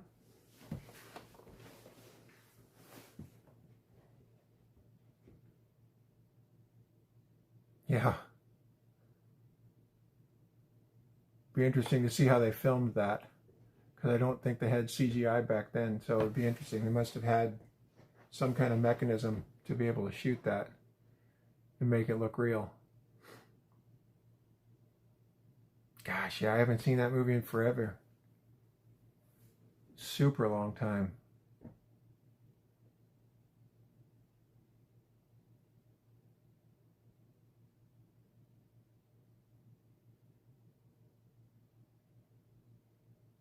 Ichigo Kurosaki.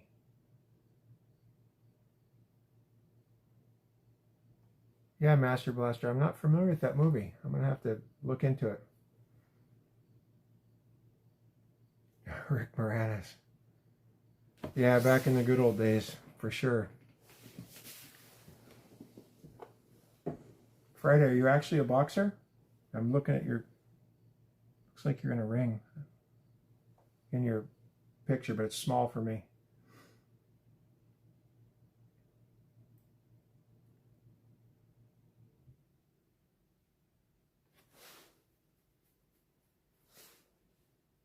Wow, cool.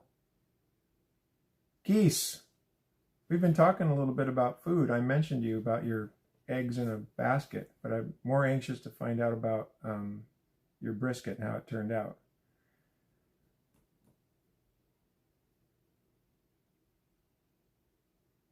'63. Yeah, the film that I looked up, Master Blaster, was I think it said the '80s.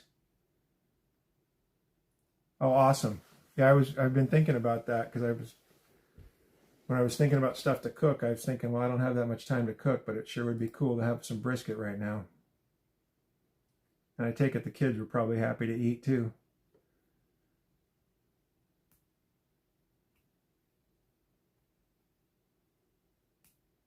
Hang on, I gotta look up Friday now. He says he's a boxer. I want to see the big screen of him.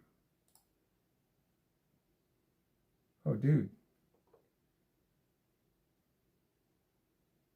So Friday, is that you in the headgear?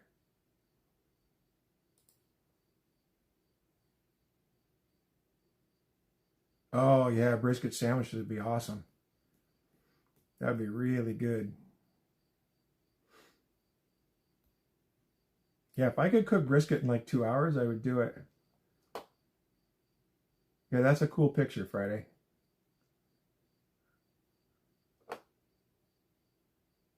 Wow. Yeah, it looked like you look big in the picture. So what when you say super heavyweight, what is that? What's the weight limit on that? Like the minimum that you can't be under, right? If you don't mind my asking, because I don't know what super heavyweight the weight limit is.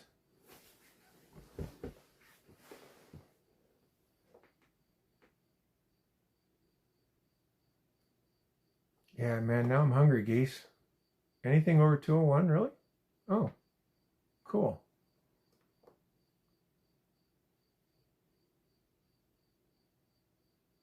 I did not know the weight limit. Yeah, brisket sandwich. So is it not cool to put barbecue sauce on a brisket sandwich, Geese?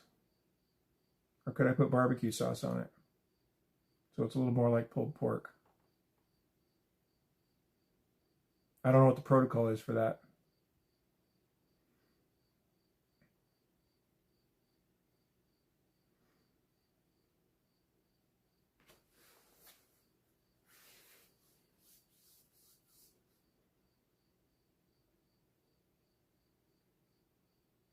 Okay, very cool. Okay, Friday, I didn't know. Because I did a burger video recently where I put too much sauce on my burger and a whole bunch of people were telling me I was crazy. So, but I just assumed on brisket that you'd put barbecue sauce with potato bread. Yeah, that would be very good. That would be perfect. Now I'm getting really hungry. I mean, for me, I could just put the meat on a plate with some barbecue sauce and just eat it with a fork too. I think that meat's delicious, but it's nice to have it with the bun and really dive into it.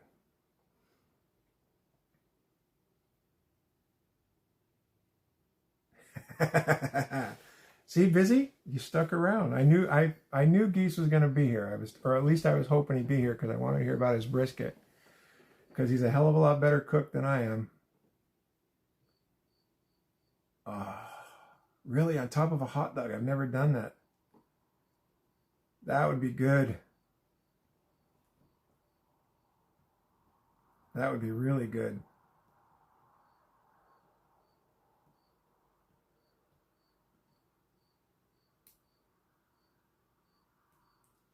Bella, you're still here. Yeah, you're right. Brisket or pulled pork and potato salad. Oh my God, that sounds good. No, you're right. I agree with you. Brisket does not need sauce, but I just really love it with I love it with a little bit of barbecue sauce on. I think it's delicious. And coleslaw. I make a wicked coleslaw.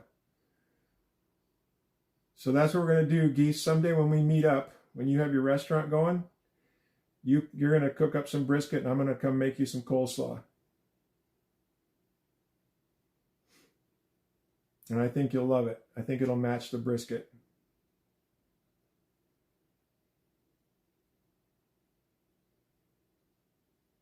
Because Geese, you're gonna have your restaurant. I'm pulling for you to do that.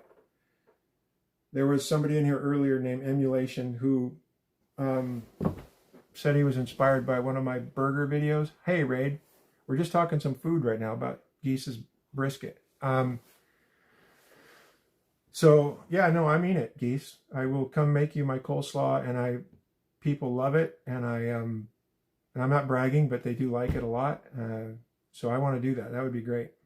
My oysters are good. It's not low, it hasn't been low tide. The low tides are in the morning, so I don't really see them because it's early right now.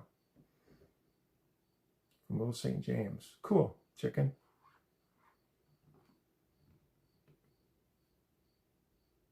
Yeah, Geese. You know what? I was telling that. So let me get back to Emulation's story. He watched one of my videos about how to make burgers for a good price, and I thought he was kidding when he came in. I think Busy might have been here for that, but I know Miranda was here. And he said, no, you inspired me to do this. And he and his buddy went out and got they're at a stand at some event.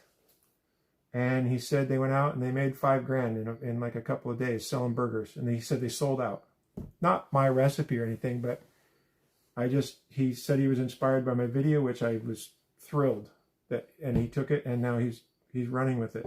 So I hope you do the same, because clearly your kids like it, and I'm sure your wife is going to help you a lot with the cooking. And if you can find a way to do it, I'm not telling you to go spend a bunch of money. Obviously, do the research first. But if you start small, and if people like your food, then you can expand. And I think it's great. I love garlic coleslaw too. It's not my favorite, but I love coleslaw, period. But garlic is up there too. It's really good. Hang on, Raid. Let me go. I'll go find it. So, where am I at here? Gotta go to shorts.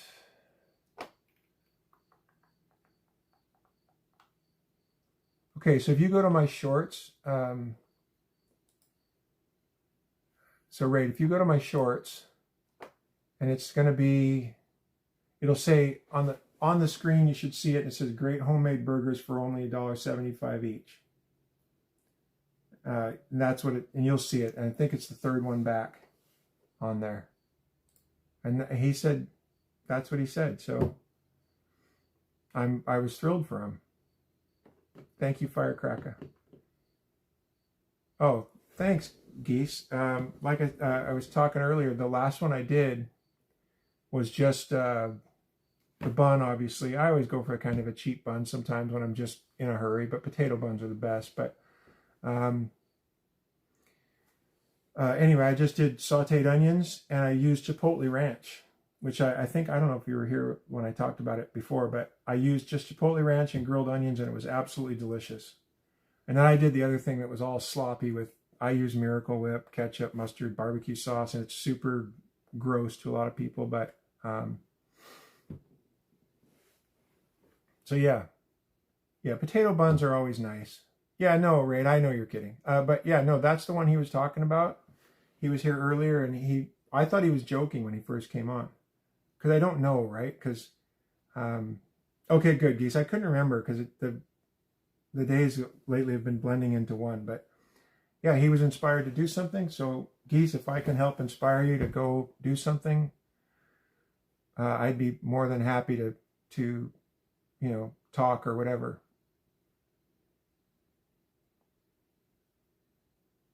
No, not Epstein. Marty McFly. I'm wearing the vest. That's why I have the vest on tonight, Geese and Raid, because somebody was joking about the Doc Brown from Back to the Future. So I went and put on my Marty McFly vest that he wore in the original movie. Well, not exact vest, but anyway. Hey, Medieval.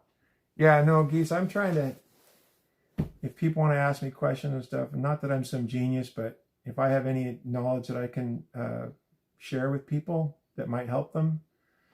Miranda was asking me a question, and so was Rusty, about, you know, their ages and what to do. And I said, whatever you're going to do, do it when you're young. You've got lots of time, and you don't want to wake up when you're 60 years old or 65 years old and say, oh, I wish I would have done, and whatever that is, whether it's, you know, turning something into a restaurant, or, you know, starting small and doing whatever, or just some adventure. I don't think it's good for people to not do things. And there was another guy in here. Oh, I have to go back and look. There's been so many names in here tonight, but I would like to, he wanted to package his, or bottle his marinade. And Miranda pointed out, along with me, that you could get, here in Washington anyway, you can go to certified kitchens.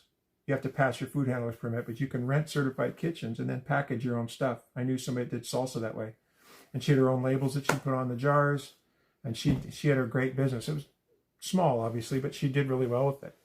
And that might be something for you, too, to try small, to sell some of your stuff, like do brisket sandwiches at some event, maybe. I don't even know. And get a feel for what people are thinking about your food and what works and what doesn't. But I just think it's great for people to, I do like numbers, Geese. I don't know if I'm great at them, but I like talking numbers and business, and I love brainstorming ideas. And there's no wrong thing when you're talking brainstorming. Just chuck stuff out there and say, what about this? What about that? It doesn't matter if it seems stupid. It's not. Because sometimes the things that seem like they're not good turn out to be the very thing that works. So brainstorm it out, figure out the numbers and everything. And I encourage people to try stuff. And I always hope that it works for them. Because we tend to put limitations on ourselves. And sometimes for good reason, but because you don't just want to jump in, you know, the deep end of the pool. But I think it's worth, you know, investigating and looking into.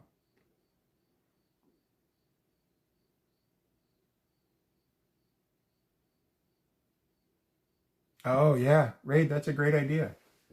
Absolutely a great idea. There was a place I used to go to at one of our state fairs here, and they did these huge barbecues, and they would grill the onions, and they had ribs and brisket and all that kind of stuff. And what they did, which was smart, they had a fan for all the chefs to help keep them cool, right? But what they did is they took those fans, big industrial fans, and they blew across all that food out into the crowd. So you were 200-300 feet away, and what are you smelling? You're smelling all that beautiful barbecued food, and the lines were around the block at that fair. Everybody ate there. And partially, I would say mostly, but at least partially, because the smell was emanating throughout the fair, and it overrode everything within a small area, and that's where everybody went to eat. And you're right, Ray, don't be afraid to fail. I mean, obviously you have to consider your finances, but you have to try. If you really want to do something, I think you just have to do it. Find a way to make it happen. You got to be a little bit cautious, again, not knowing financial situations for everybody. And start small and make it work. And I think personalities help a ton. If you're friendly to the people and you have to be, you know, really engaged with your customers, they will come back. Because sometimes what you're selling is, or you are as important as the product you're selling, in my opinion. I know a lady that has had a bunch of, not 7-Elevens, but corner stores or whatever you want to call them. And she's done remarkably well because she's in the store every day she works. Everybody that comes in is her friend, not to sell product, but because she loves people. She interacts with everybody that comes through the door, people love her, and her business is fantastic because she really engages with people and she loves being around people. And she's made a really good living doing that. So sorry, I'm rambling on, everybody. I just love talking about this stuff.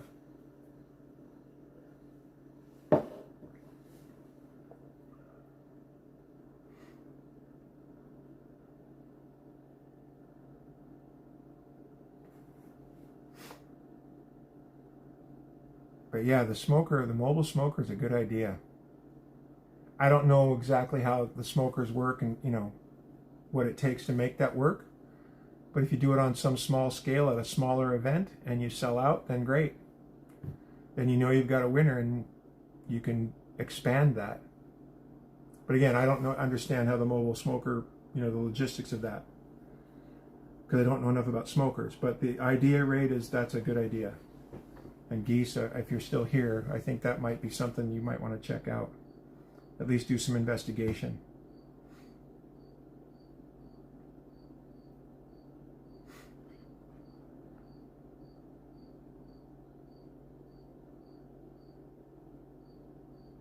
And I don't know what you can get for a brisket sandwich today. I don't know what the price range would be on that. I mean, obviously you have to figure out what your costs are, but I don't know what the market, you know, what that, whether it's $8, $10, 12, 15, I don't even know. But I know when you're doing an event, you can typically get a little more, so that'd be something to look at.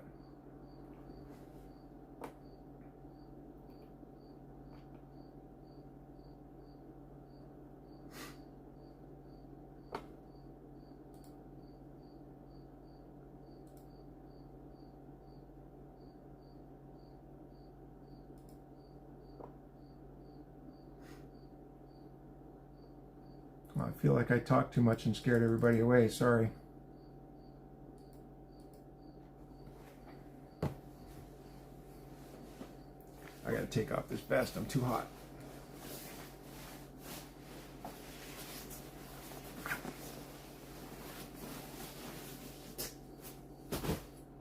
That's better.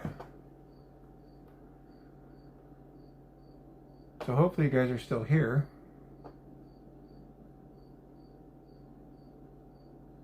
No, that's okay, Geese. I just didn't know if people left. I'm not related to Epstein. Yeah, no, we were just, I don't know if you saw Raid's comment about the mobile smoker. But I think that might be something you might want to look into. I don't know the logistics of mobile smokers and how they work and how long you have to do stuff, you know, set up ahead of time. I don't know any of that, but you might be able to find some smaller events. That might be a good way to get started and sell like brisket sandwiches. And I was telling a little story about the state fair I used to go to where they had a huge barbecue place and they used to place the fans to keep the chefs cool, but also they pushed it out into the area where everybody smelled it. And you smelled that and it was like like I don't even know how to describe that, but you smelled it and you instantly just went boom.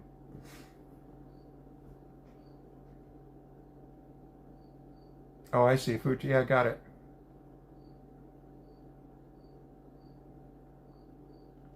Yeah, that might be a good start for you. You know what I mean? Yeah, no, whatever you could do. I mean, yeah, if you've got access to it or you already have it, then great. And you know what? If you can afford to try it, I think it's, you know, I mean, obviously don't just jump right in, but, you know, lay it out all out. What is it going to cost you? What do you have to sell stuff for? Where are you going to get your supplies? All of that, which you already know how to do that, I'm sure, but probably more so than I do about where to get the meat. But yeah, that'd be a great test for you. You know, you go out somewhere and have enough brisket to say serve, I don't know, let's say you did brisket sandwiches for the lack of whatever else you might have, and you sell 500 sandwiches in a weekend. Well, then you know you're onto something, right? And you can make some coleslaw or whatever else you want to have with it, like baked beans, but limit the menu to just a couple of things so that you don't have a lot of waste. And then obviously as you grow, you'll be able to do more things. But if you wanted to do that, and I don't know what the market is in terms of the cost of brisket sandwiches, what you can sell them for.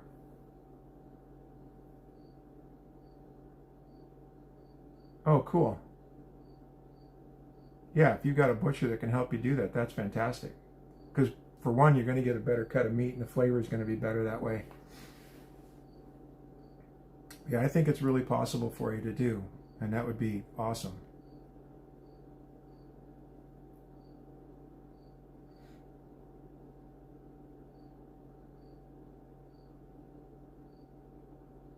And if it turns into something, as it grows and turns into something more, then maybe that might become your career.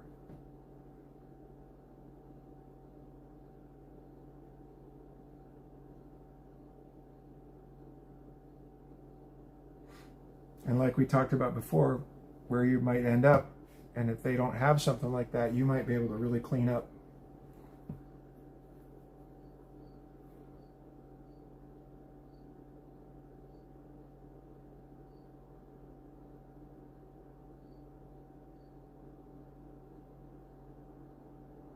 Because it's specialized and people like that.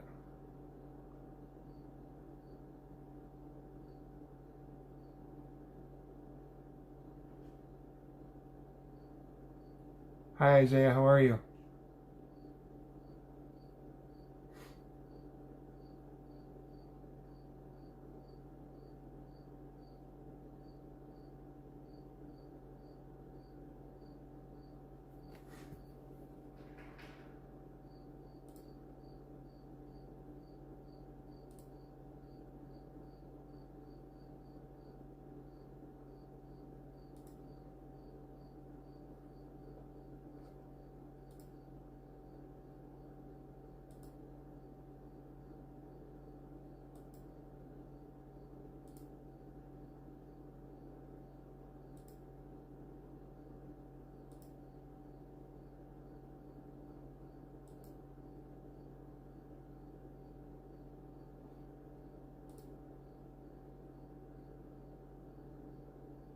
The Metamorphosis. I have not read that. Is that a recent book?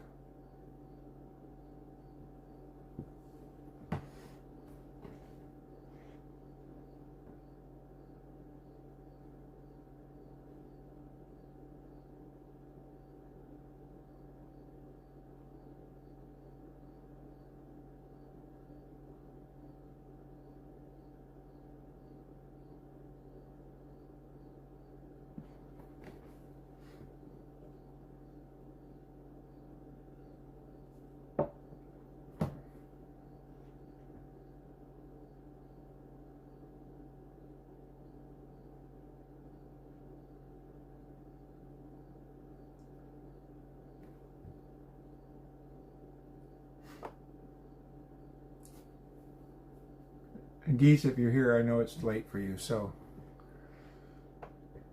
you probably got things to do. I don't want to bug you with my enthusiasm.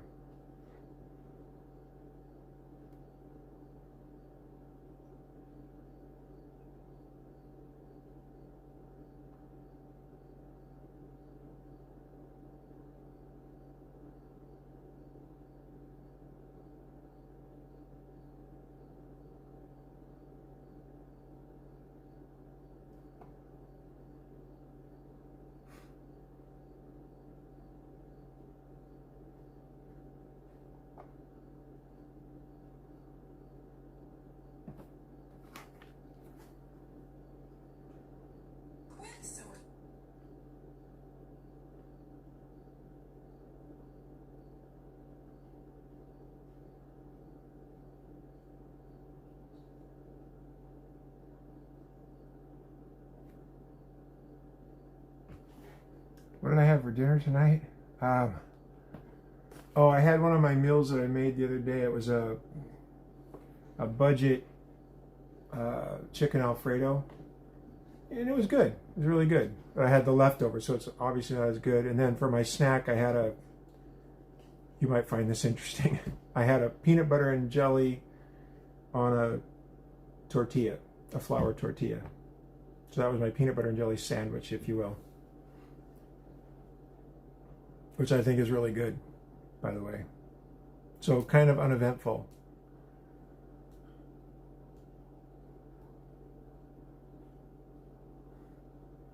And I know what you probably had some kind of brisket dinner, so. And I don't know where the boxer guy went. I wanted to talk to him a little more. Friday the boxer. Hopefully he comes back. Yeah, it was good. Have you ever had a tortilla with peanut butter and jelly like that?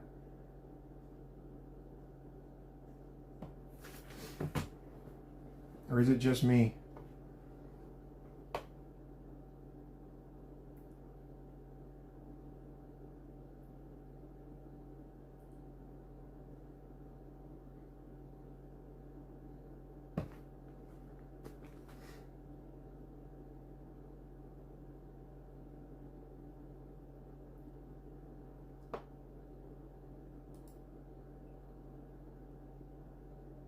Yeah, well, when I started them, first time I ever did it, I just put peanut butter on there.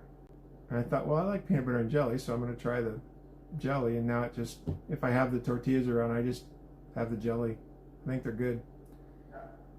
I got to go let my dog out real quick. Hang on.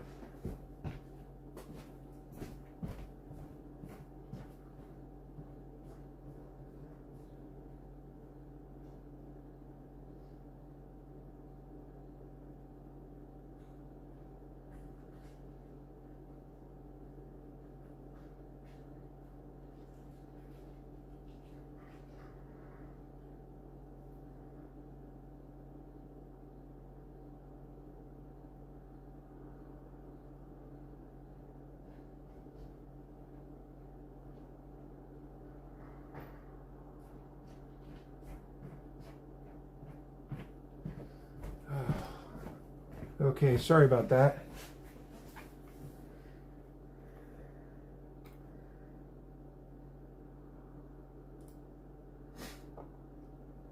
The dogs get anxious.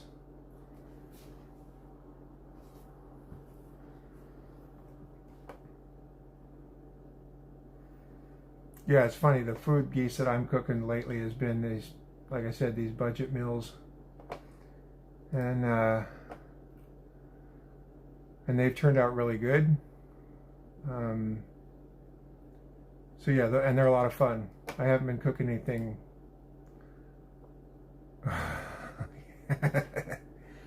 Yeah, that's a good, yeah, it's me. And now I know what's going to happen is in about 60 seconds. So no, it's a good, I like dad jokes. So, but it's funny. But they'll be standing there looking at me in like 60 seconds. They don't go out for very long at this time of night. So, no, I appreciate a good dad joke. Because to me, that's funny. The kids today probably won't find it funny, but I think it's funny.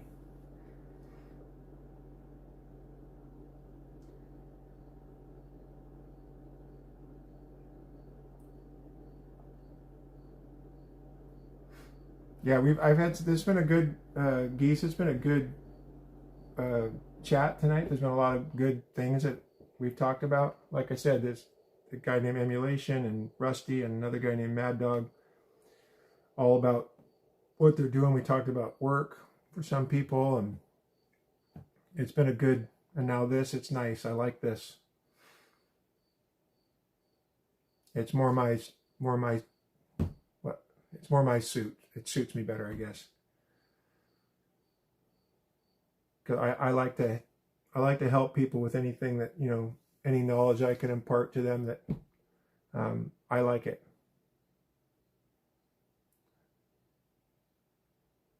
Yeah, but you know what?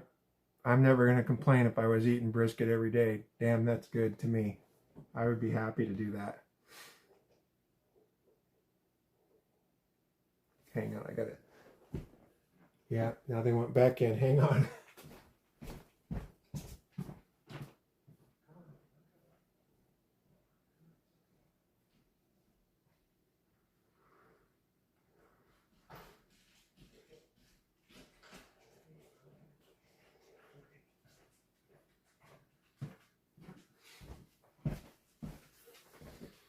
Okay, I'm back. Oh yeah, you were telling me about your neighbors. That's nice to do that. And that's also part of the reason I'm doing these for people like that, where I've been promoting these low budget meals that are pretty nutritious and they're filling. And yeah, I mean, not that I have a market on it. I wasn't into it at all, really. I mean, I'm always budget conscious, but I started following this guy on TikTok and I started doing some of his meals, and a lot of people like them. So I'm going to kind of continue to do that, because you realize how in today's everything's kind of expensive. And I've got a couple of meals on there that I made for under $10 that fed us for, I don't know, we got 6-7 meals out of them, which is pretty good. Less than $2 a serving, and they're filling and pretty nutritious. So that's nice that you're helping your neighbors. And maybe they could use something like I'm not promoting my videos, but maybe there's something in these videos that I've made that they might be able to make.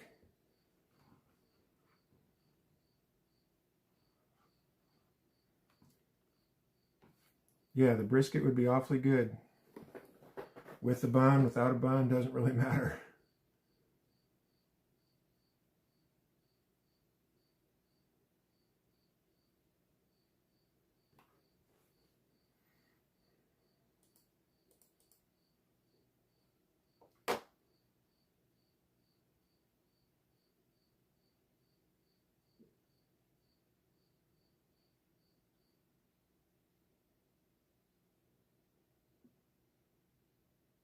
Yeah, that's really nice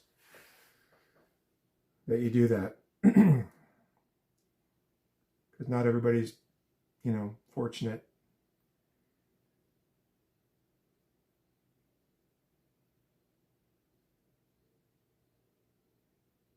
And we don't, when I say we as a society don't do that enough anymore.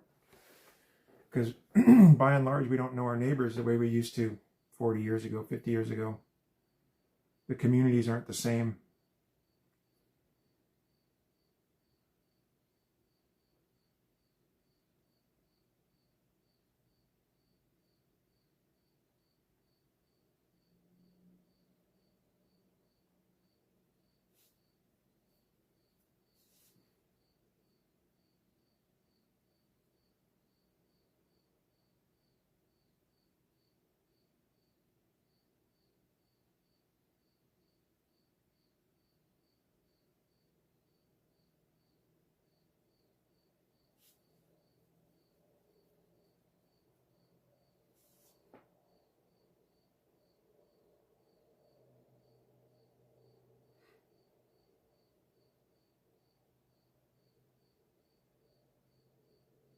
And I never know who's here, because I see how many people are here, and I don't know.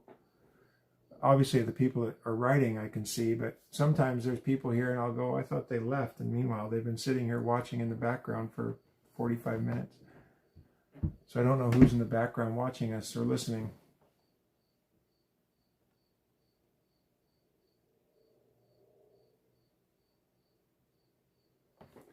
Oh, Miranda's back. Good. I thought you were gone. You know what? You're right, Geese. We don't.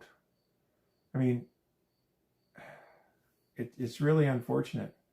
We've become so separated, that you don't know most of us don't know our neighbors anymore. Unfortunately. I mean, I'm fortunate I've got a couple good neighbors around me that, if I said, hey, could you do something? Or if I, vice versa, no problem. It feels, but they're older. They're in their 70s. So I think it's an age thing that it hasn't sifted down. And also because of all the electronics, we tend to isolate ourselves more than we used to, for sure.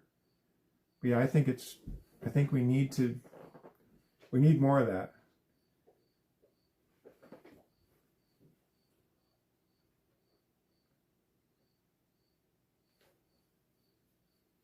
Yeah, Miranda, it's kind of the same here. the older people are all out doing stuff. They've got their little flower gardens or whatever their hobbies are outside, and they're out doing stuff. The younger people, younger meaning, I don't know, like 45 and under, I don't see them out very much. And at least in my community. And an older person's far more willing to say, oh yeah, sure, let me give you a hand, right? And it's not that the younger people are bad. It's just, it's kind of a lost cultural thing. Can you borrow toilet paper? I'm a little, oh geez. Are we headed to the Friends joke with that one?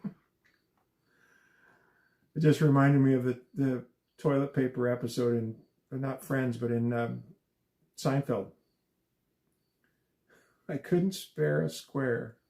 But yes, I would gladly give you some toilet paper if you live next door. And no, I don't mean like TPing your house. Although that happened a few times when we were younger.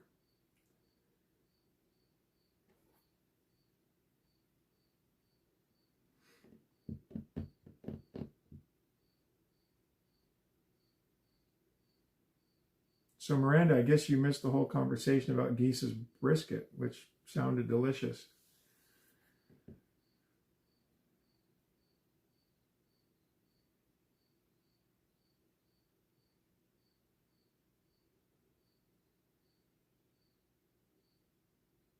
Show us the files. Yeah, it does sound good. And we were talking about serving them on a potato bun with a little bit of barbecue sauce. So Busy, maybe that's what you need to be having, is some brisket sandwich.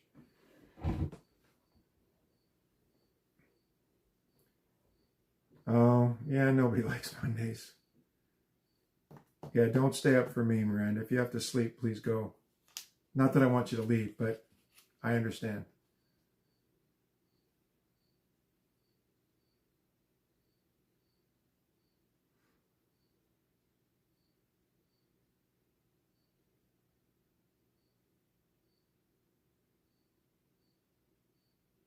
Oh, sliders, yeah, that would be awesome. Yeah, you're right. That's the kind of food you have to have with football. No, Miranda, don't skip the walk. Do it. You'll feel better. I'm happy to help try to motivate you. So please get up and walk, even if it's just for 15 minutes. Okay, Miranda, I'm trying to get back as often as I can. I'm trying to go a little earlier, like at 8 o'clock if I can. But yeah, I'll do my best, Miranda. I want to help people achieve whatever they can achieve. And going for a walk will help. Awesome. Thank you for all the hearts, everybody, whoever it was. Thank you, Miranda. I appreciate that. And I really do mean that. I hope you succeed with whatever going forward you're trying to do. And if I can, in some small way, help you, I will do whatever I can. Even if it's just here to help motivate you. Start tomorrow. Do whatever you can with the walk. Like I said, if it's 15 minutes, go for 15 minutes. You'll be happy you did it.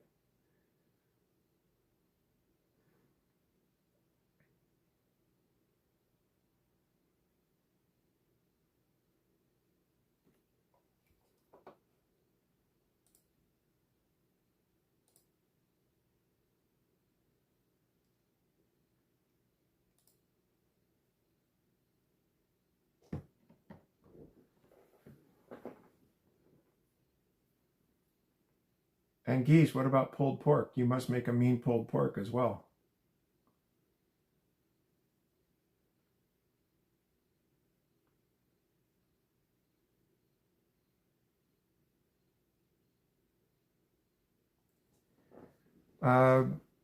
Is it Shivangi? Okay, Shivangi. Yeah, you know what? You have to continue. If you really believe in what you're writing, and you have to find a way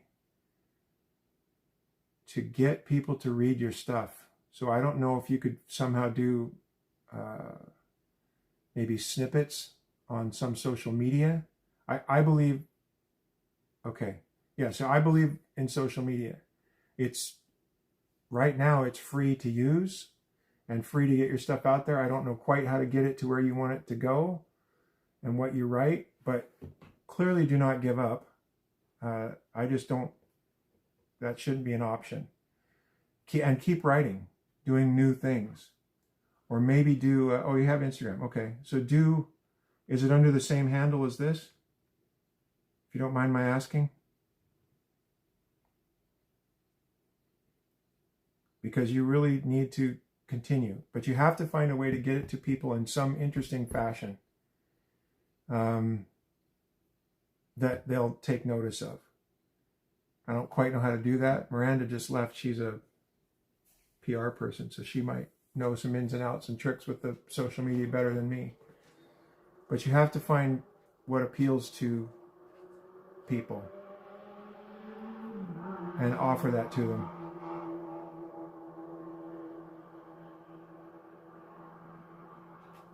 Oh yeah, pork ribs. Sorry, Shivangi, hang on a sec. So the pork ribs are, well, I'd take pulled pork or the pork ribs, either one, I don't care.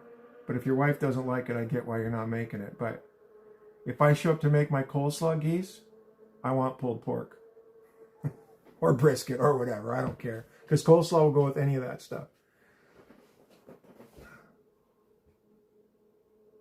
So, Goy Space? See, Ryan, I'm not familiar with that. So I'm familiar with, TikTok, YouTube, Instagram, Facebook, those bigger ones. But there's other ones that I'm not familiar with. And Shivangi, depending on what you're writing, you may find an audience on some smaller platform. Awesome, Geese. I love that. And since I know where you're probably going, that's not a long way to me to get to in about a year. So I will be there. And I will, if you do open up, I'll gladly come. Okay, see, so Shivangi, and the Goy Space and the Wattpad, totally foreign to me. So when you say Wattpad, is that a social media platform? Because I'm really, there's so many things going on that I don't know. But I know social media is a key to try to expand your audience.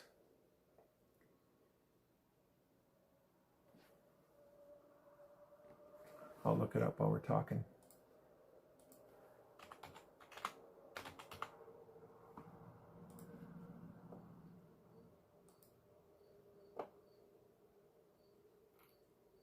Oh.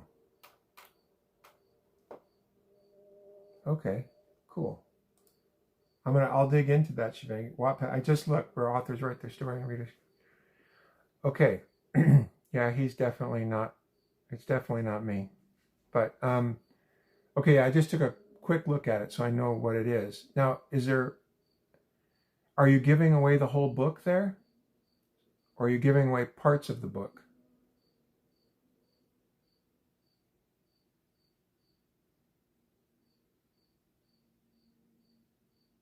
Because I just glanced at it quickly, so I don't know how it operates.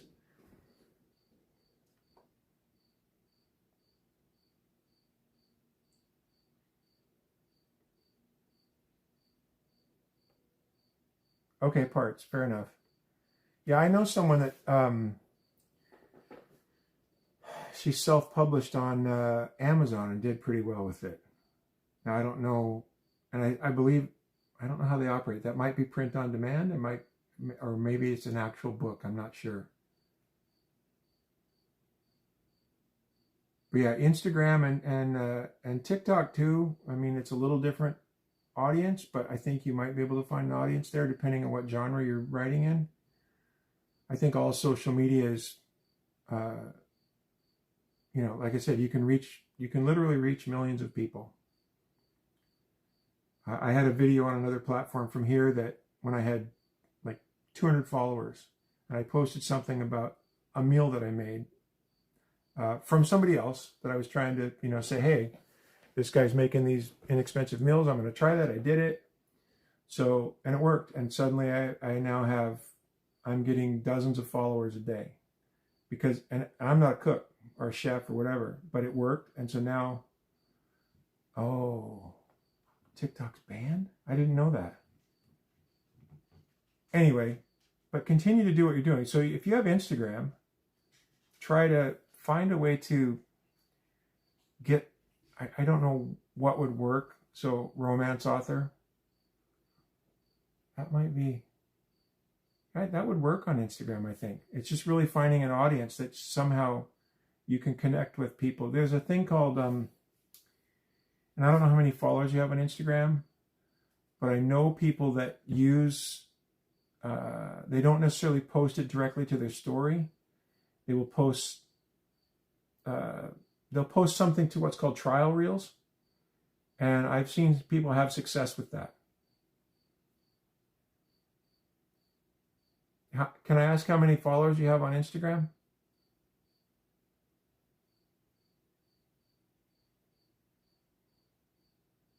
That's okay. Look, I have when I started all this, I had nobody.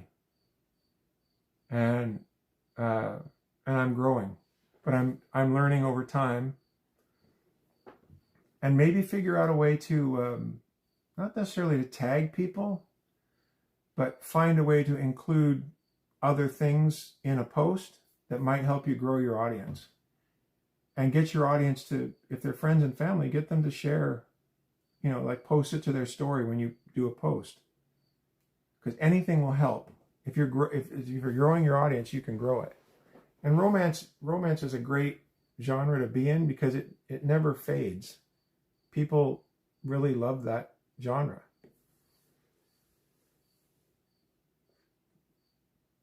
But I will tell you this, don't get discouraged.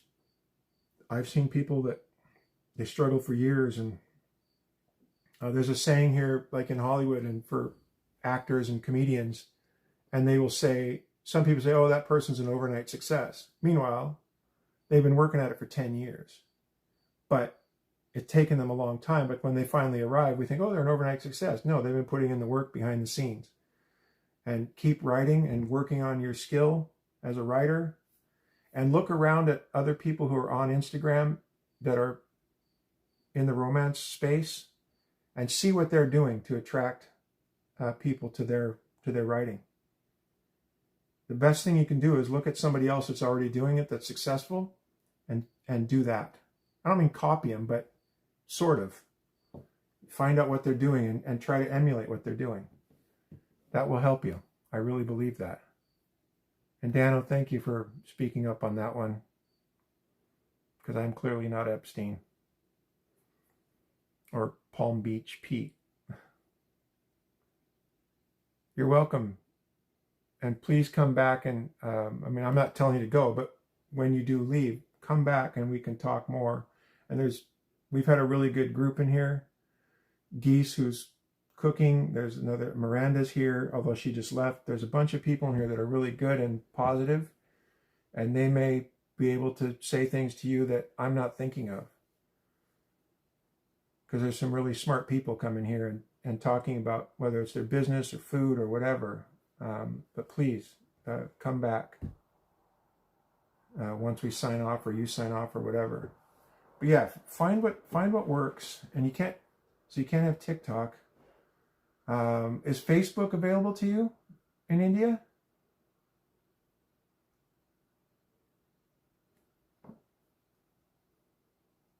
Sorry, I was just looking at how my hand was in the camera. I apologize.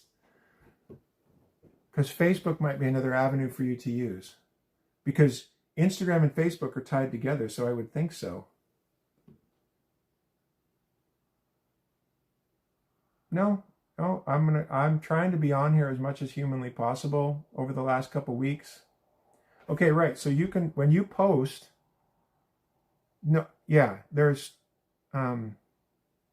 no, if you follow me here, you do notifications, you'll see when I come on. So yeah, Instagram, you can automatically, once you post it to your reels on Instagram, you can click on the, I don't know, the lines or whatever, and in that it'll say share to Facebook. So if you have Facebook and can build a following there too, you can automatically just click another button and it automatically goes and posts on your Facebook page as well. So you're posting the same thing, because Facebook and Instagram are intertwined now.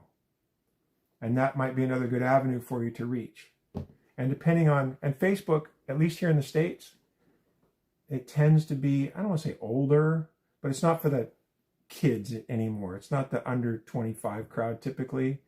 You're going to find a lot of 40 plus people on there. And I think that would be, for romance, I think that's the audience that you would be catering to. I think. I'm not sure about that, because I don't know how young people under 40 crowd respond to romance novels. Clearly they do, but I know the over 40 crowd is far better for romance. And yeah, because you can just click on it, post it. Obviously, you make your post to your reels, and then click on it. Hang on a second. Let me get over there. So if I go to my reel, whoops. So if I click on Reels, so tonight I did Chef Mo's, and then at the bottom, so if you're on mobile, I click on it, and then it opens up. There's like two lines at the bottom below the save little icon, the save icon. There's two lines, and if you click on that, it'll open it up, and it says save, remove from grid, manage, whatever, and then there'll be a thing in there that says share to Facebook, and from that you can just click and it'll open up, and you can either automatically have all your posts go to Facebook, or you can just click on it and say share just this reel. So that way you can do them one at a time if you don't automatically do it. And Facebook's another great way to, especially for romance, I would think it would be good for that, and get it out there, because the more people that see it, the better your opportunity for somebody to bite on it.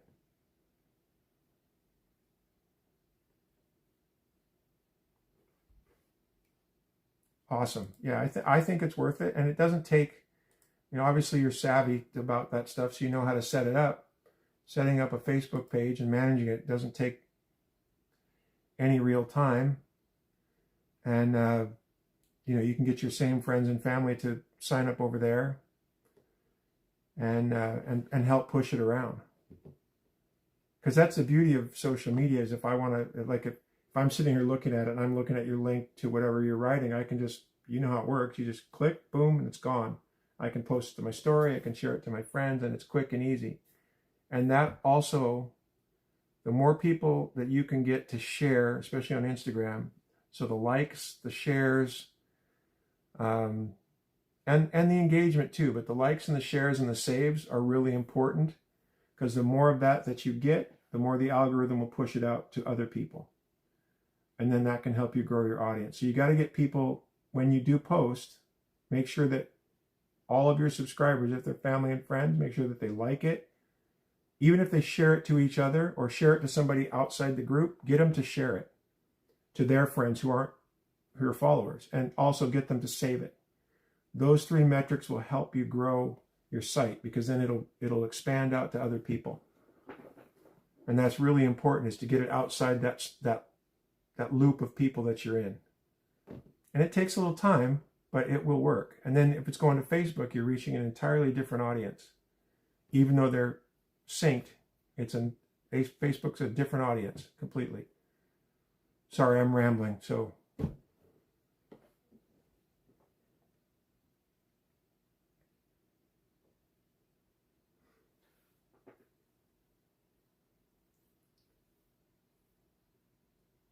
sorry, Geese, I didn't mean to cut you off. I get excited when I'm talking to this stuff.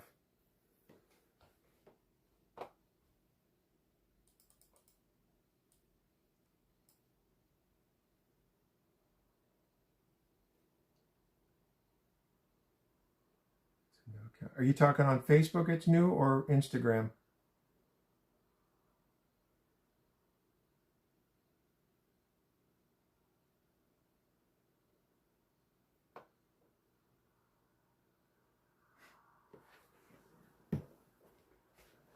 Okay. Is it, do you have the same handle as here? The is Shivangi 98? Because if you don't want to broadcast it here, that's fine.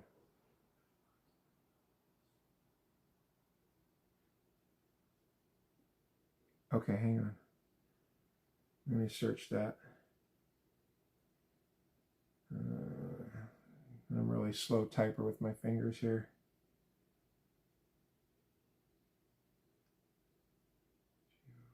Yes. Okay, thanks, Keith. Sorry about that.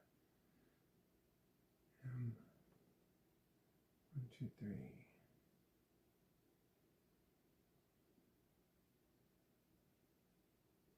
Okay, hang on. I'm going to make sure this is you. Is this you? It says, I typed that in, Shivangi, and it says you have, tell me if I'm correct, where the number of followers and following, and it says it's private, correct? Did I get the right one?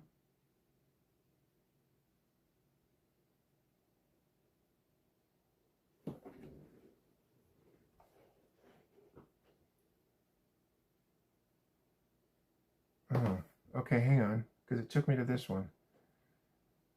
Okay, let's try that. Weird. I don't know why it's not. I gotta make sure I spelled it right. Oh, shoot. Okay, I know what I did wrong. I left out the 98, sorry. Make sure I spelled that right. That's what I left out.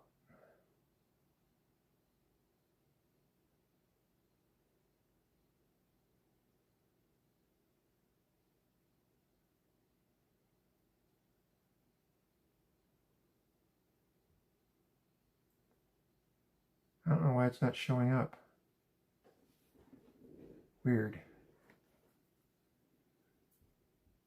Okay, let me try this again.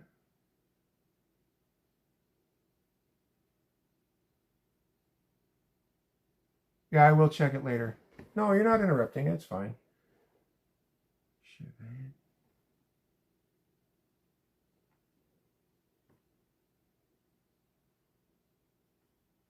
Let me try it this way.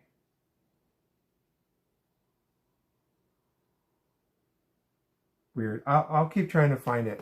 I'm sure I'll be able to find it. But again, try to get, when you do make a post, try to get people to click on those buttons on the right. The likes, the shares, or repost. Any of those buttons on the side are great. What is my Instagram handle? I think it's different than this one. If you just, hang on.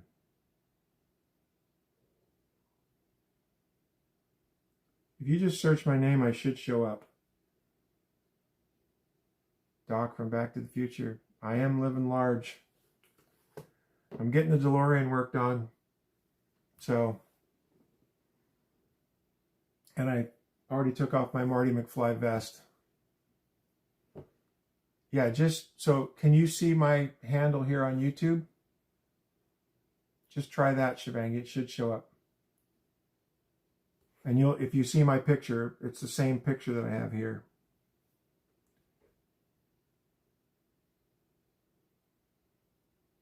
But yeah, if you see this picture or anything close to that, I don't know if it's the same, it's not the same picture, but anything close to that, you'll find me. And you can see what I'm doing there.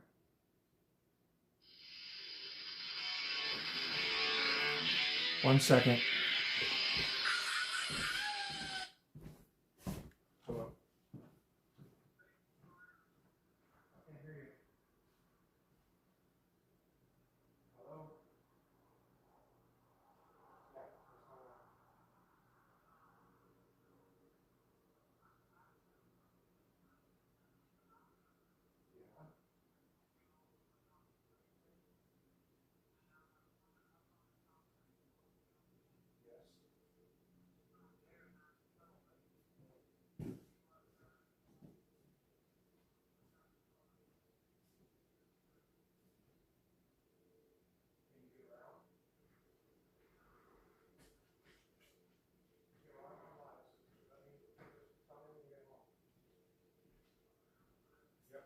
careful. Tell me when you get home. Okay. Yeah, that's okay. All right. Sorry about that. Oh, love the ringtone. I've had that for a long time, and I don't know. It's a Whitesnake song. And you know what, Geese? I guarantee you tomorrow I'm going to get a notification because that rang. And I will get copyrighted for that. Almost 100% assured of that. Okay, great, Shivangi. So you can follow me over there and see what I'm doing. And I kind of stumbled into that. It's not what I intended to do with my Instagram, but I've gotten into food lately. So I kind of go where it leads me. As long as it's something I'm interested in, then I do it. But you're very targeted, and I'm not. So I'm happy to hear that. And please, if I'm mispronouncing your name, I'm sorry. But yeah, I just keep working at it, and please come back and check in. There's a nice group of people that's starting to happen here, and everybody's more than happy to chime in and offer whatever they can offer.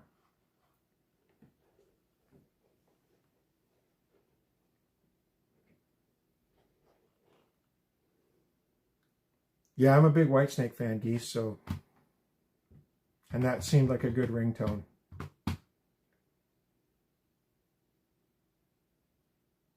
And it's different than everybody else's, so when I hear that song, I know it's my phone.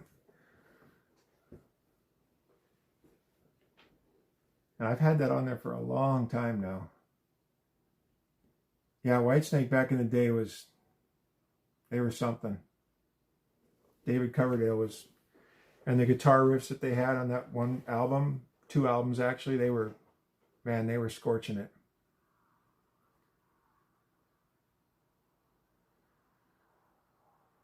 And I think he just recently retired, David Coverdale.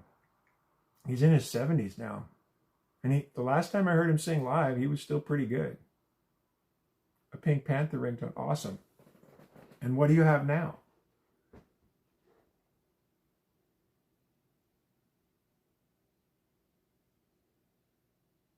Oh, cool. That's a good song. And it's different than some of the stuff I was playing, those hard riffs, that hard driving, pounding, and then they have that, and it's just nice to have that as well. Yeah, I usually have it on silent too, but I forgot to turn it down tonight. So, but there will be a copyright tomorrow, I guarantee you, and I'll have to silence it. That 10 seconds or whatever it played for, I'll have to go in and say, silence that 10 seconds. I had one a few weeks ago where there was music playing in the background, which I didn't think anybody could hear, but my mic picked it up. And the next day, I think I had 9 or 10 copyright things, and I had to go back and not delete it. You don't have to delete it, but you have to mute the sound. Otherwise, there's copyright infringements, which is, I find ridiculous. But I understand to protect the copyrights, but I didn't even know it was happening. So, yeah, Queensryche was very heavy. But meanwhile, their biggest song was Silent Lucidity. I mean, their biggest hit. Maybe not to Queensryche fans, but to the general public.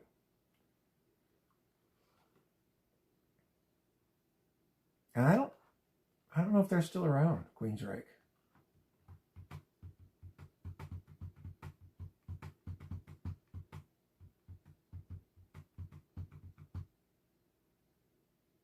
I used to have, before I had this ringtone, which has been a while, I used to have Hot for Teacher by Van Halen on there. Hair ballads, yeah, or power ballads. They used to call them power ballads, I guess. And every rock band had one, but not every rock band had a good one. No, I get it, Geese. I know what you meant. But it was kind of the obligatory, we got to have something like that. But it worked for some groups and not for others. they would try and try and try, and some of them just seemed forced. But Is This Love was a good one.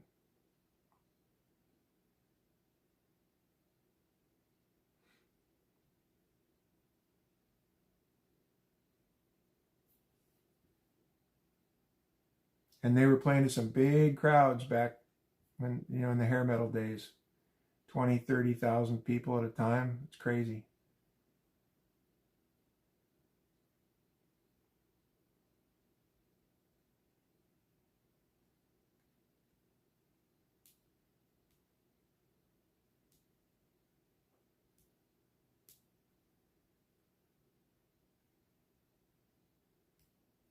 Yeah, I need to pull that album out again and listen to some of the music on there. I also like that one. It was on the same, I don't know if it was on Is This Love, but it was on with Bad Boys. It was called Children of the Night. That's another good one too. I think Is This a Love came after that album. I think. I'll have to look that up.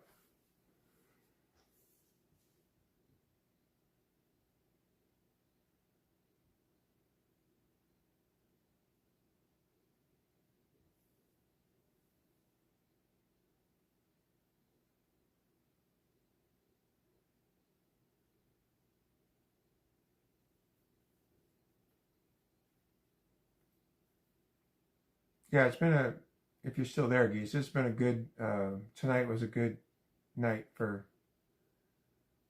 all this stuff. It was fun. I like it when it's like this. I mean, not few people, but just the way everybody's been talking tonight. It's been a lot of fun. Tired. Yeah, me too. I should probably sign off actually and get to bed. It's later for you too, so you must be tired. Oh, no, oh yeah, that's right. But wasn't it the week before you were on like 7 days straight? Am I not remembering that right? Yeah, Rusty, I'm still here. But I got to get going. I was just talking to Geese that I got to get to bed. I'm really tired. Yep, that's what I thought.